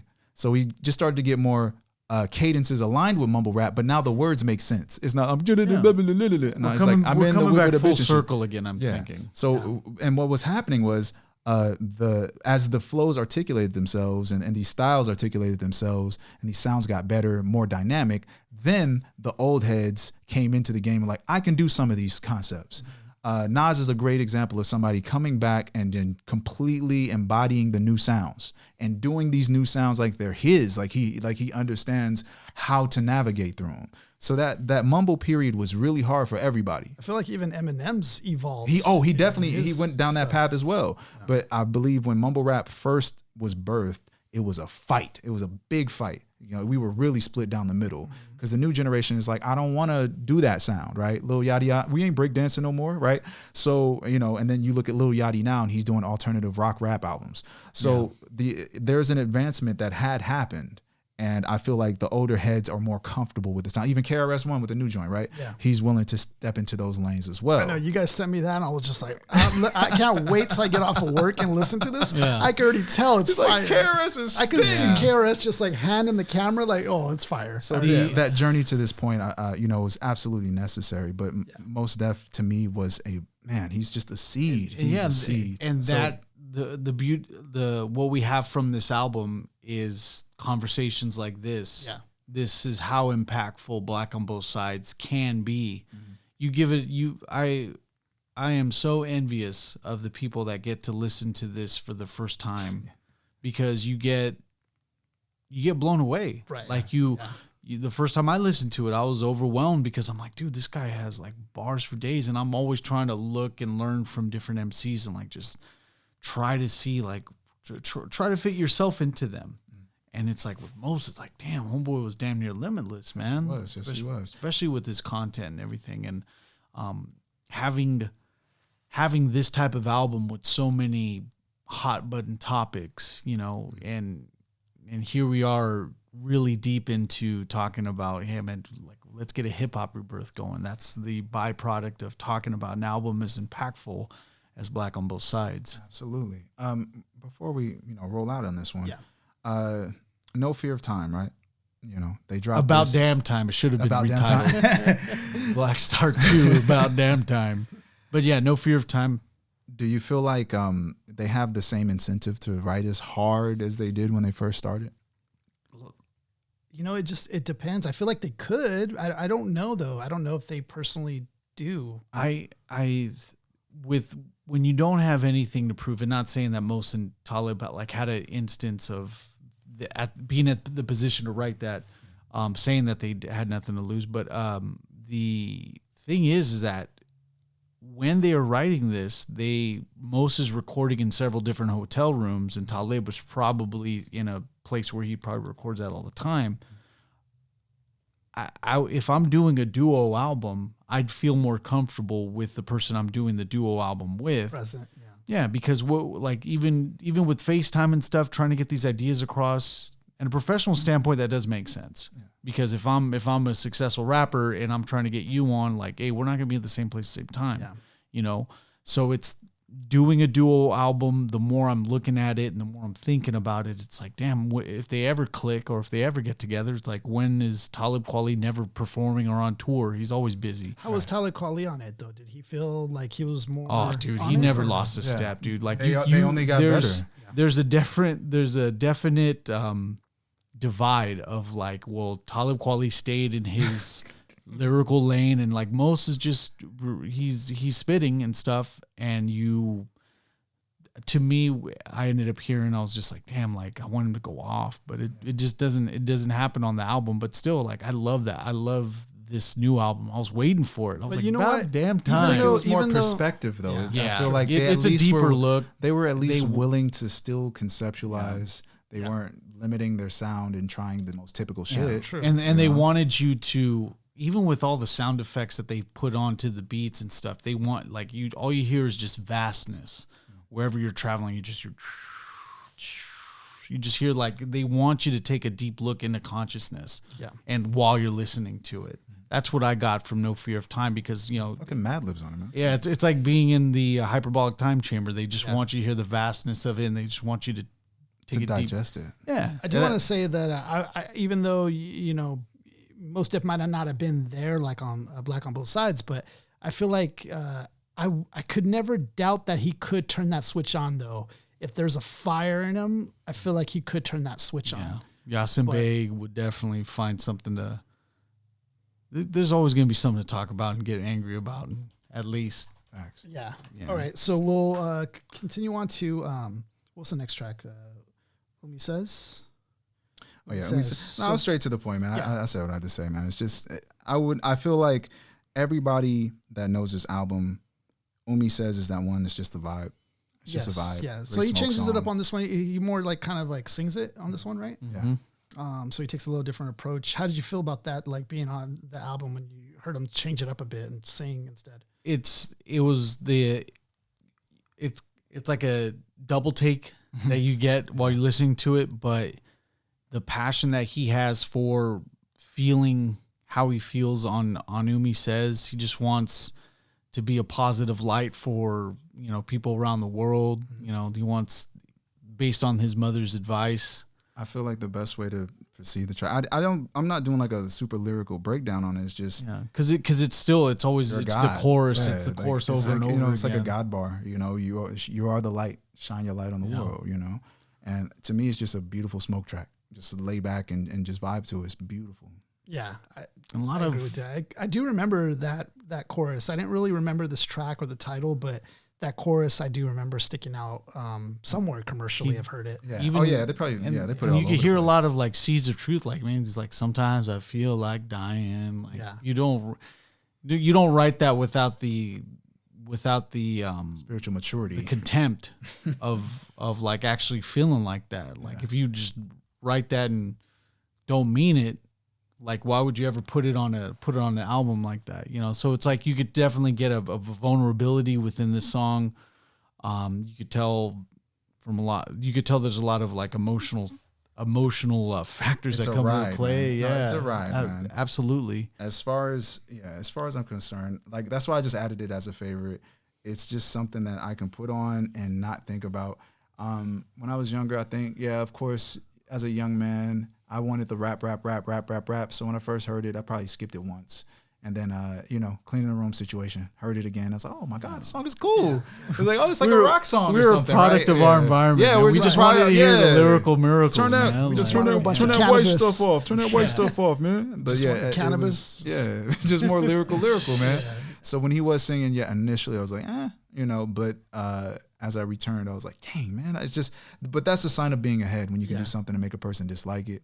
Exactly. But then they come back with some love in their heart. Right. Yeah.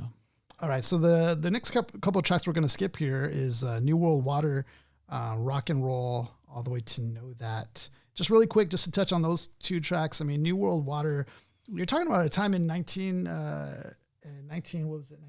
right? When 99, yeah. You're talking about a time heavy in conspiracies. I mean, we're talking about like Y2K. This was like, I don't even know, YouTube wasn't even born yet, but like people had conspiracies, circling, talking, thinking, even cannabis was big on the conspiracies. So, that was such an interesting time because like I said, that was before, I don't even know if social media was out yet. MySpace wasn't even out yet. So this was before all that, and you're talking about conspiracies and, he sheds light a little bit on a conspiracy with New World Water and how relevant is that still to this day, with the whole thing with water. We've been talking about droughts and different they sell water to us now. Yeah. So Rock and Roll was another great track, I think. Very unique, very unique track. Very man. important. Very When important. that rock breakdown for sure was like, oh, Right. Yeah. Uh-oh. Touches a hot topic of who does rock and roll really belong to? Right. Deep So very question. important track. Could you hit that again for me, Mark? Very important track. So now we land on to Know That, which is, was that one of yours, Mark? Mm-hmm. Okay, so Know That. How does this one go again? Trying to remember how that one goes. The beat? On yeah. that one? When I first Through the initially, waters. this was the one when I was young. I skipped all the time, only because, like I mentioned, it was just a bias, and I didn't know Talib yet. So I was struck remember the I had a Empire blank. back. I'm off on this bootleg CD shit. And then it finally gets into your rebel Oh yeah, empire he crap actually that you're does talking talk about. Like my at least crap. like, Okay, give an example. my crap. No, I'm just saying it finally touches into the Yeah. your empire example. Says fuck the empire, high flying the Millennium Falcon, piloted by Han I Solo. didn't even know he mentioned that. I never roll for Dolo. Front me, on me is a no.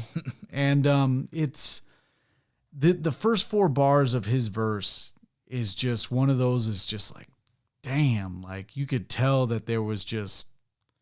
He had a hot pen and he was just like, I gotta write this down. I was like, get it out. I'm trying to make $1 out of what makes sense. Is it me though? Right here, Oh, yeah. is it me? Is there this constant theme of math in here in this album? Because I think this is like the 4th or so time I've heard him mention basically math in his album. I can't speak entirely Okay, on that. Yeah, I but feel that like might be it's layers, kind of though. a more of a constant theme here. But Yeah, okay, he's like, go I'm trying to make $1 out of what makes sense. Add it up to my daddy, I'd be a rich man. You never know when your fate gonna switch hands. Get today's solid ground out of yesterday's quicksand. So it's the fact that he's quicksand, though. Like even as a young boy who dreamt about being a big struggling. man on small loose leaf sheets, I sketched a big plan. Gotta handle business properly, boost up my economy, store it up, and get my mom some waterfront property. Like, oh my gosh, you could see the visual of it. You could see the waterfront the property. multis on it. He's going off. Yeah. He's going off, and this is one of his the best verses he's ever spat. He's ever spitting. I'd be smitten if I found a verse better spitting. In this one, but he's going off. It's very descriptive. The multis are on points. Yes. That's what I like about. That's what I like about Know That. And then the cool part about this verse is that after this you get watch back. That's the policy. Yeah. You gotta watch it because you gotta see. You know what I'm saying? You gotta be aware of your surroundings. I just feel like his ability to say something. I call it a vague statement, right? So it's like, my neighborhood is dangerous, right? And then an artist will turn this term or this sentence into something more elaborate, right? Most has the most unique angles at that concept, right? Waterfront property. Most rappers say I'm buying my mama a house. I mean it. I see it a lot. I analyze a lot of rap. A lot of people say blah blah blah blah blah. Buy my mama a house. The exact line. Yeah, buy my mama a house. And to me, waterfront property. That little adjustment takes you farther as a writer. Yeah. Then Talib comes off. This is the first time you end up hearing Talib on this whole album. His only feature that he gets with it, he's like, guess who? The illest MC in the atmosphere. Yeah, the soul controller who roams the frontier like a buffalo soldier. And the Buffalo Soldiers were black army men riding around. So it's a good reference to the pro black ideals that come across on black on both sides too. So I like this. I like the beat. I don't know, Why you started me, I take the shit straight to the artery. Yeah. Intellectual property got the title indeed. So you were indifferent about this beat, and I personally think, dude. Beat, so man. I like this beat. I think I did too. I just can't remember it entirely right now. This but beat I did makes like me it. jump, bro. Like I remember when I was young, I just assumed I'm not even lying. I don't even give it like when I was younger. I wouldn't even give it 2 bars. That's how I don't know. I just didn't like it. But that's just This was one of those. selection. This is like one of those beats that I was like, anytime you wanted to make a mixtape, you just get like a bunch of Spit to it. instrumentals. This is one of those that I've always had. I was just like, damn, like we freestyled to this one. We it's on my freestyle playlist that I have for us. I think we might use this one at a show. Yeah. I do want to say that he connected also to I fear no man because faith is the arrow, connecting again to the beginning of the intro. So that's another constant theme of this as well. So he connected the dots there. Yeah. Back to this Empire Strike Back. And then, so with the title of this album, Black on Both Sides, there's also that layer to the album as well, right? Am I missing that somewhere like so far, or is that's been the constant theme in here as well? Like more like Black and Proud, right? Is that Black and Proud? But like, I mean, there's just being just an indefinite. I would want to say just black all over. Like there's no, he doesn't change it up. Yeah. I think there's no. He's not a fake black, if you will. So, you know, I could appear black up here in front of you, but behind me, I could be completely different and indifferent what I feel about black people and could be secretly white or something like that. Could be a take on authenticity. Right. Yeah. I mean, I'm actually black. And if you check behind me, I'm still black. Because he's still talking about the issues of Black America and a lot of this. And, you know, there is some black people that won't be on that end of like talking about those issues. Yeah. Or there'll be like an implant to the hood and say that I've always been black. I've always been down with the black situation. But you go back in time and find out they actually didn't come from a black situation. Yeah. That all ties in. I thought Black on Both Sides also represented black from the beginning of the album, black to the end of the album, right? And I wasn't sure if you played the backwards. If you play the album backwards, no, I'm just All the layers. started in reverse.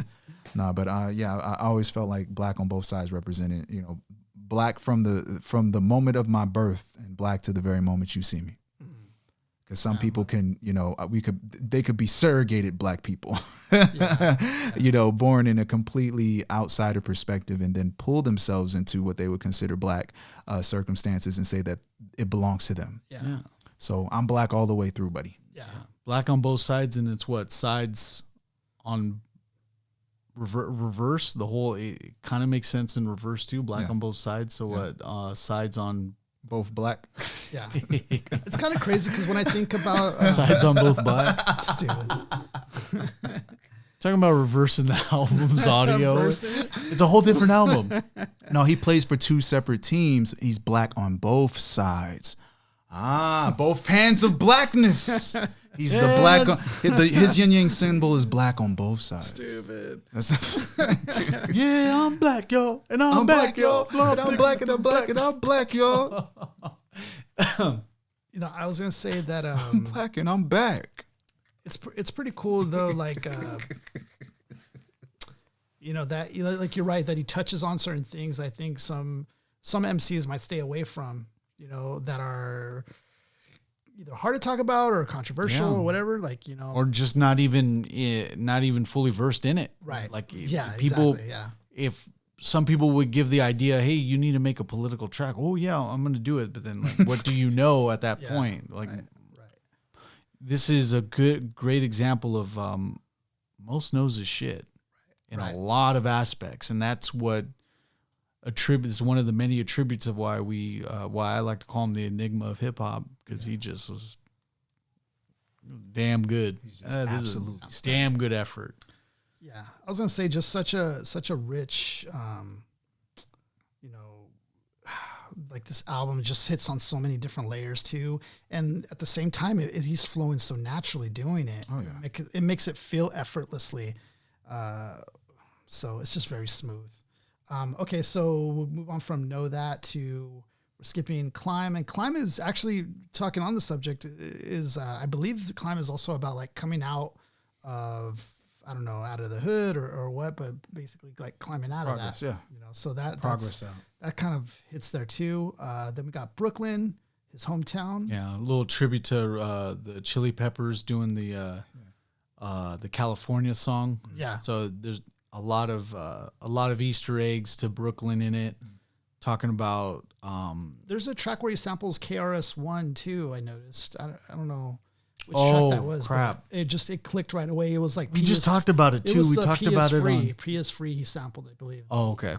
But he sampled that beat, too, which is cool. Then we're skipping over Habitat. Skipping over the 15. Mathematics, is that the next one? Mr. Nigga is number 15. And that's a damn good track too. It's it is a sick track though. It's Very Very strong perspective. Yeah, very tricky. with even with it's very tricky for other people to mention this song. Yeah, we're kind of limited in that regard to mention the track to this, but the even with fire, Q-Tip's in it too. Oh yeah, Q-Tip's in Lovely beat. Yeah, Q-Tip. Great compliment as well with Mos. Yeah, both of those guys was like damn, like two of the best voices on one track. That's crazy. Two of the most identifiable, especially. Who be riding up in high-rise elevator, other tenants who be praying they ain't the new neighbor. Mr. Nigga. Oh, just man. more perspective as an African American. But once again, Mr. Nigga is ambiguous. Ambiguous enough for us to consider any version of what this could be. Yeah, there's the list of several examples, whether it be good or bad. They just list them all out, and even the perspective of the white lady is like, I hate to be a pest, but my son would love your autograph after she almost kicked him out of first class. That's right, yeah. Are you supposed to be here? Oh, let me get your autograph first. Wow. She started putting extra limes in my water glass, like some shit like that. Like, yeah, that's fucking hilarious. We land on mathematics. Yes. Whoa. And that one. This is that one. You know, I was you wanted mathematics on a one song, you fucking got it with this one. Yeah. It was funny. I was listening to there was like a listening party for this album, and one of the speakers, because they started off by saying, they started off this way. Horrible way to start off, by the way. They're like, what is the least favorite track on this album? And so they had the guest host had to be put in this position to say their least favorite track. One of them said mathematics. The crowd did the same thing. The crowd was like, oh, you heard all this rumbling? Like, that's the least favorite. This song This song would give. Say that again. Are you sure? This song would give astronomers hard-ons. Yeah, this song would give mathematicians, like mathematicians, would be like, oh shit. Various numerologists around the world. Einstein would be like, Einstein's back just to hear the song. He's got to hear it again. The 9 planets faithfully keep in orbit with the probable 10th. The universe expands length. Einstein's like, he's spitting shit like that. Yeah. Einstein, straight spin. He's right spitting. Spitting right now.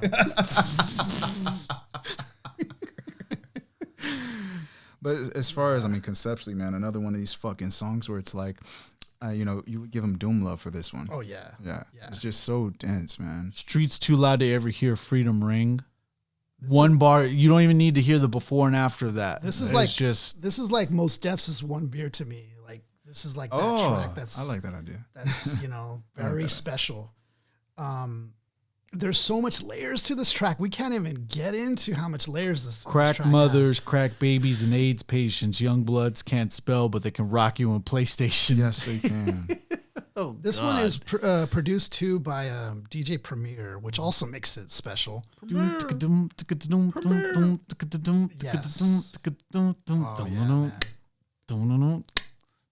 man. The beat so steady, but then the rhythms are like contrast to that. Like, it just hits.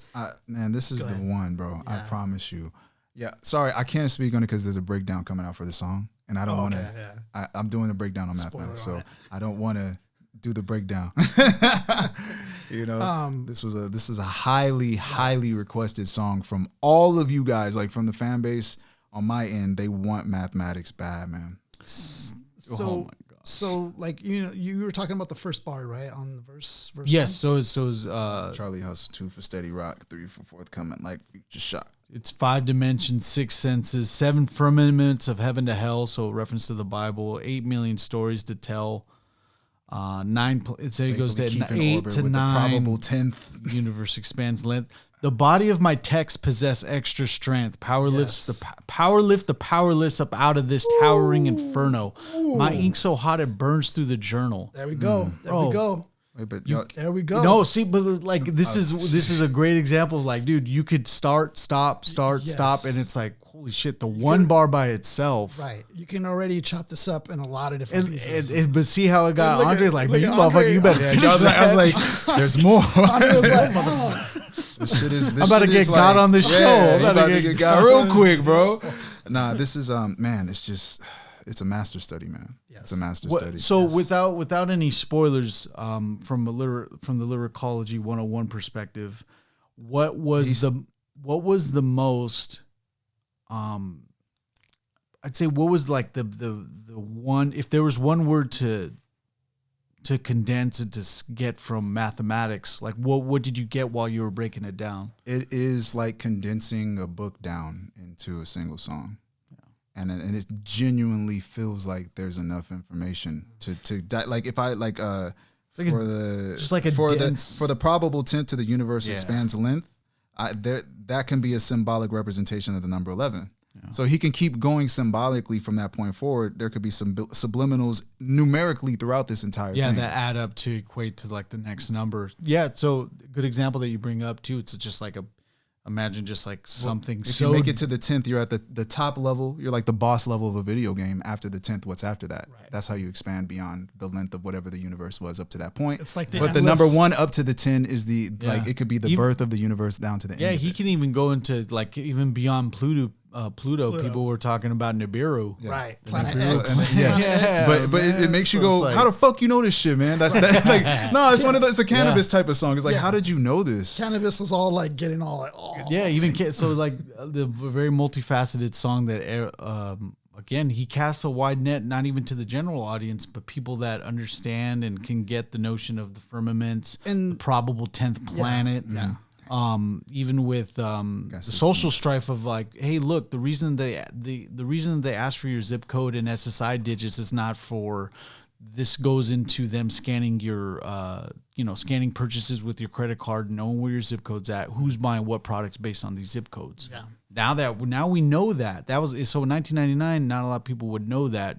Lack of information. People are going to tell us to read a book in the comments. Great, we read, but the other thing is that like we know that now. It's a numbers game. But it's like, damn, he knew. It's a numbers game, but shit don't add up somehow. Yeah. Like I got 16 to 32 bars to rocket, but only 15% of profits ever see my pockets. Like 69 billion in the last 20 years spent on national defense, but folks still live in fear. So ain't nothing get defended. Michael Jackson said, "You are not alone. Rocket hard, half black, because you in the Terror Dome." Like this is like shout out to this is like history, future, present. It's like everything. Yes, and it's just conceptualizing it through the nice little variety pack. It is. It's a variety pack of intellect. It can go to different intellectual areas. I'd like to say. I'd like to piggyback on the idea as well. It's just as far as how he put this song together. Artists today, they will try to scheme or concept a song like this, but most changes his shit like almost every 8 to 12 bars or something. Yeah, because the 1 to 10, right? The 1 to 10, I noticed artists would go from 1 to 10, then they'll reset and do 1 to 10 again, reset 1 to 10 again, and the whole song is them doing a 1 through 10 play. Yeah. But Mos is doing the 1 through 10 play, then he's bending on numbers. He's not even referencing numbers, but the numbers are alluded to. Then he goes back and actually references numbers, but he's not doing the 1 through 10 scheme, right?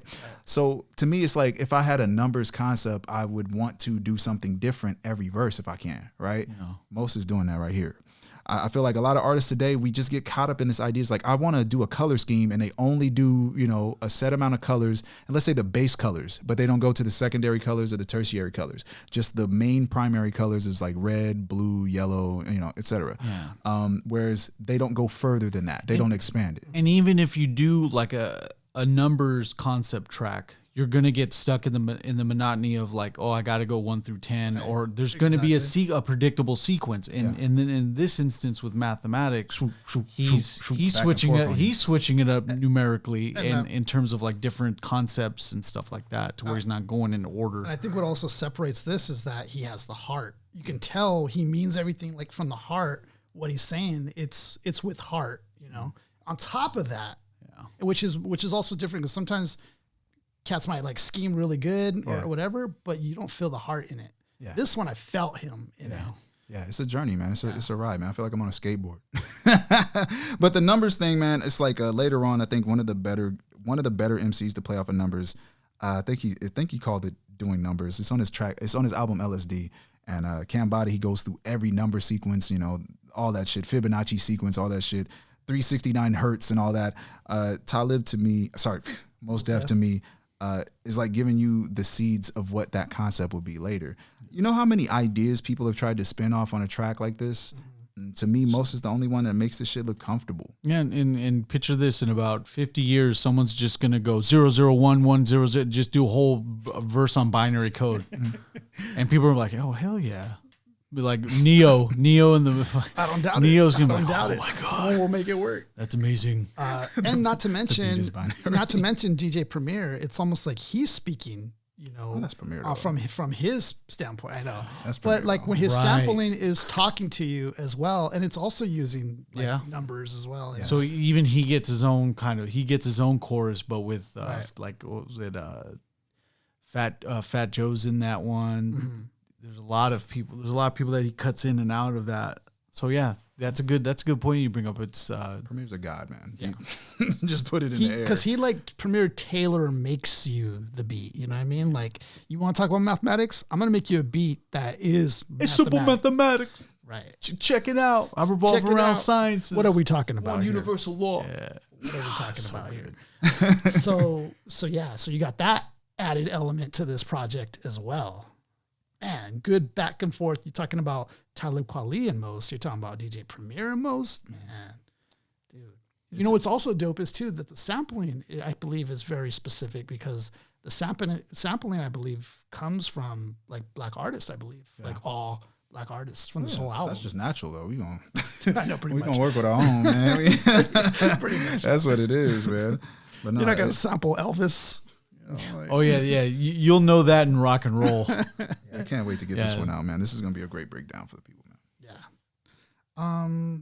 So with that being said, I mean, and the last track, let me just mention it. Well, Beautiful, yeah, May through December. beautiful. Yeah. very great outro to this instrumental, right, all the way Yeah. through on this one. Yeah, and it's a vibe, man. It's a vibe.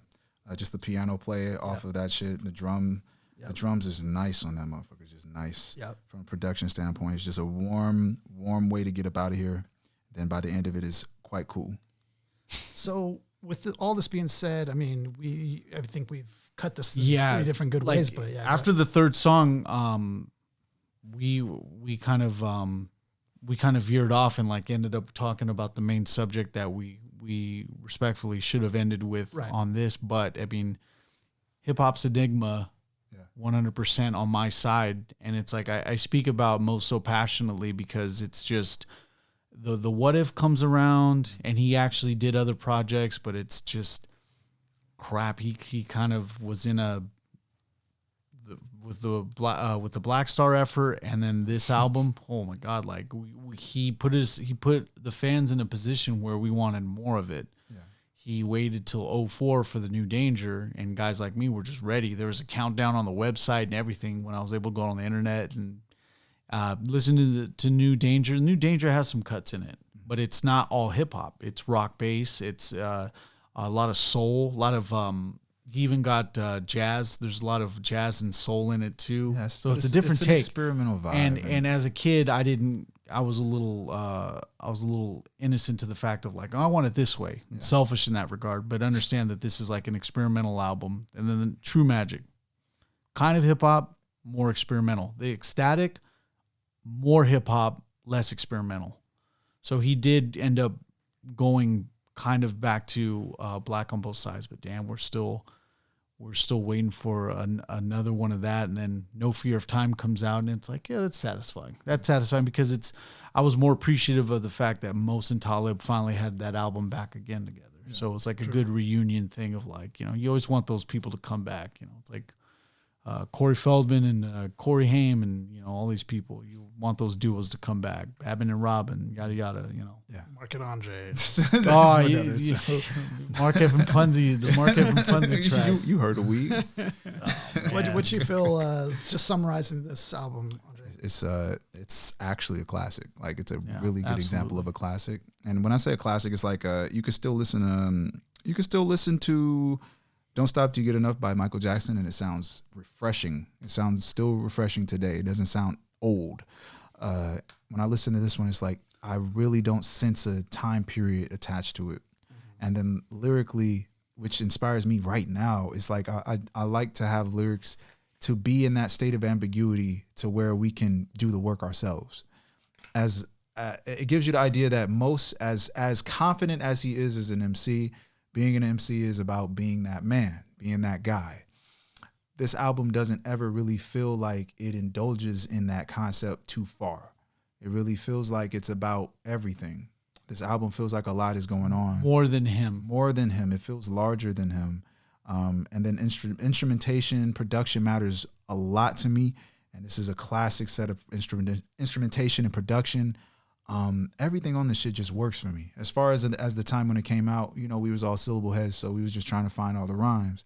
But he's one of those guys that was like, it wasn't about the patterns and the rhyming, and it wasn't about the bravado and the coolness. Even though he was allowing himself to be cool on the track, it was more so about this this outside concept and this message that he wanted to get into your head. And as much as we cover albums here, we always want to cover something ahead of its time and classic. This is one of those albums that really does push the boundaries in every direction. So absolutely, this is one of them joints. I didn't really trip on the future albums from most, but at the same time, I get it. When you first get this, it's like, why would I want anything else, right? But no, I didn't bug on any of the other albums. I like experimental stuff, but this to me is the anchor. It's the anchor to keep you understanding what Mos Def's mission was almost.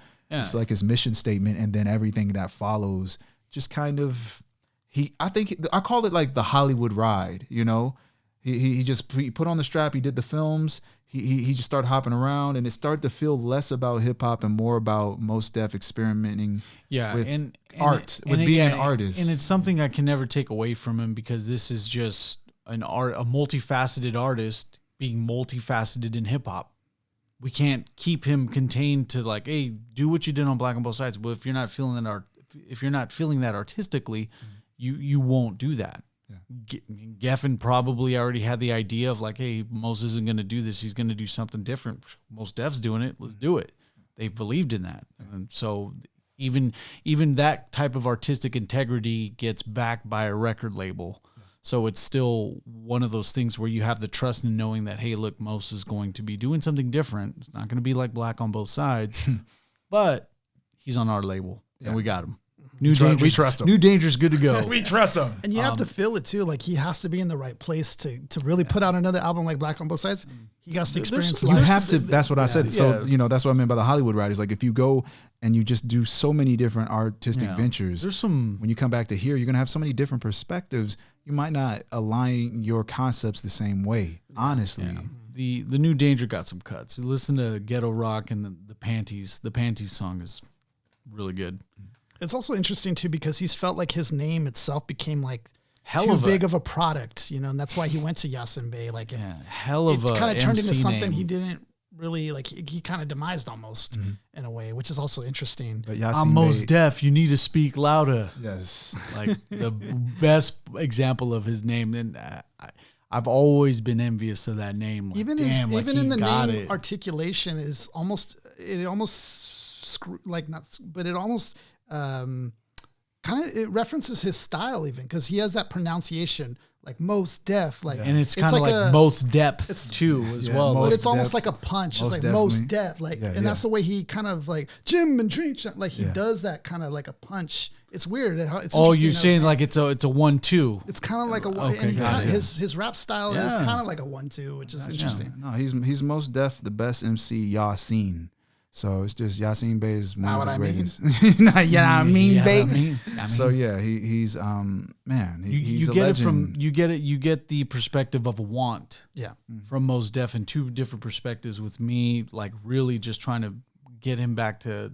I just wanted something to top Black on Both Sides, and in Andre's instance, it's a respect to the artistry as well. Yeah. And me, I see it as like he was in a time and place where we needed him really critical. Yeah. So to me, that was enough. Right place, right time. Exactly. Yeah. So this is, I think that plainly can constitute why this album's a classic, because you're getting different perspectives. You're getting the different takes. Versatility, man. Yep. Mad versatile, B. So thank you guys for joining us on this journey of going down Black on Both Sides. We continue to journey on and go through some other albums that are considered classics that need to be talked about. Thank you guys for your support. We really do appreciate the love and find us, please find us on our podcast. That's where we're dropping episodes first, because that's the easiest. Upload that right away. Right. So on Mondays, you're going to get the most recent of us. And hope you guys stay blessed. Much love.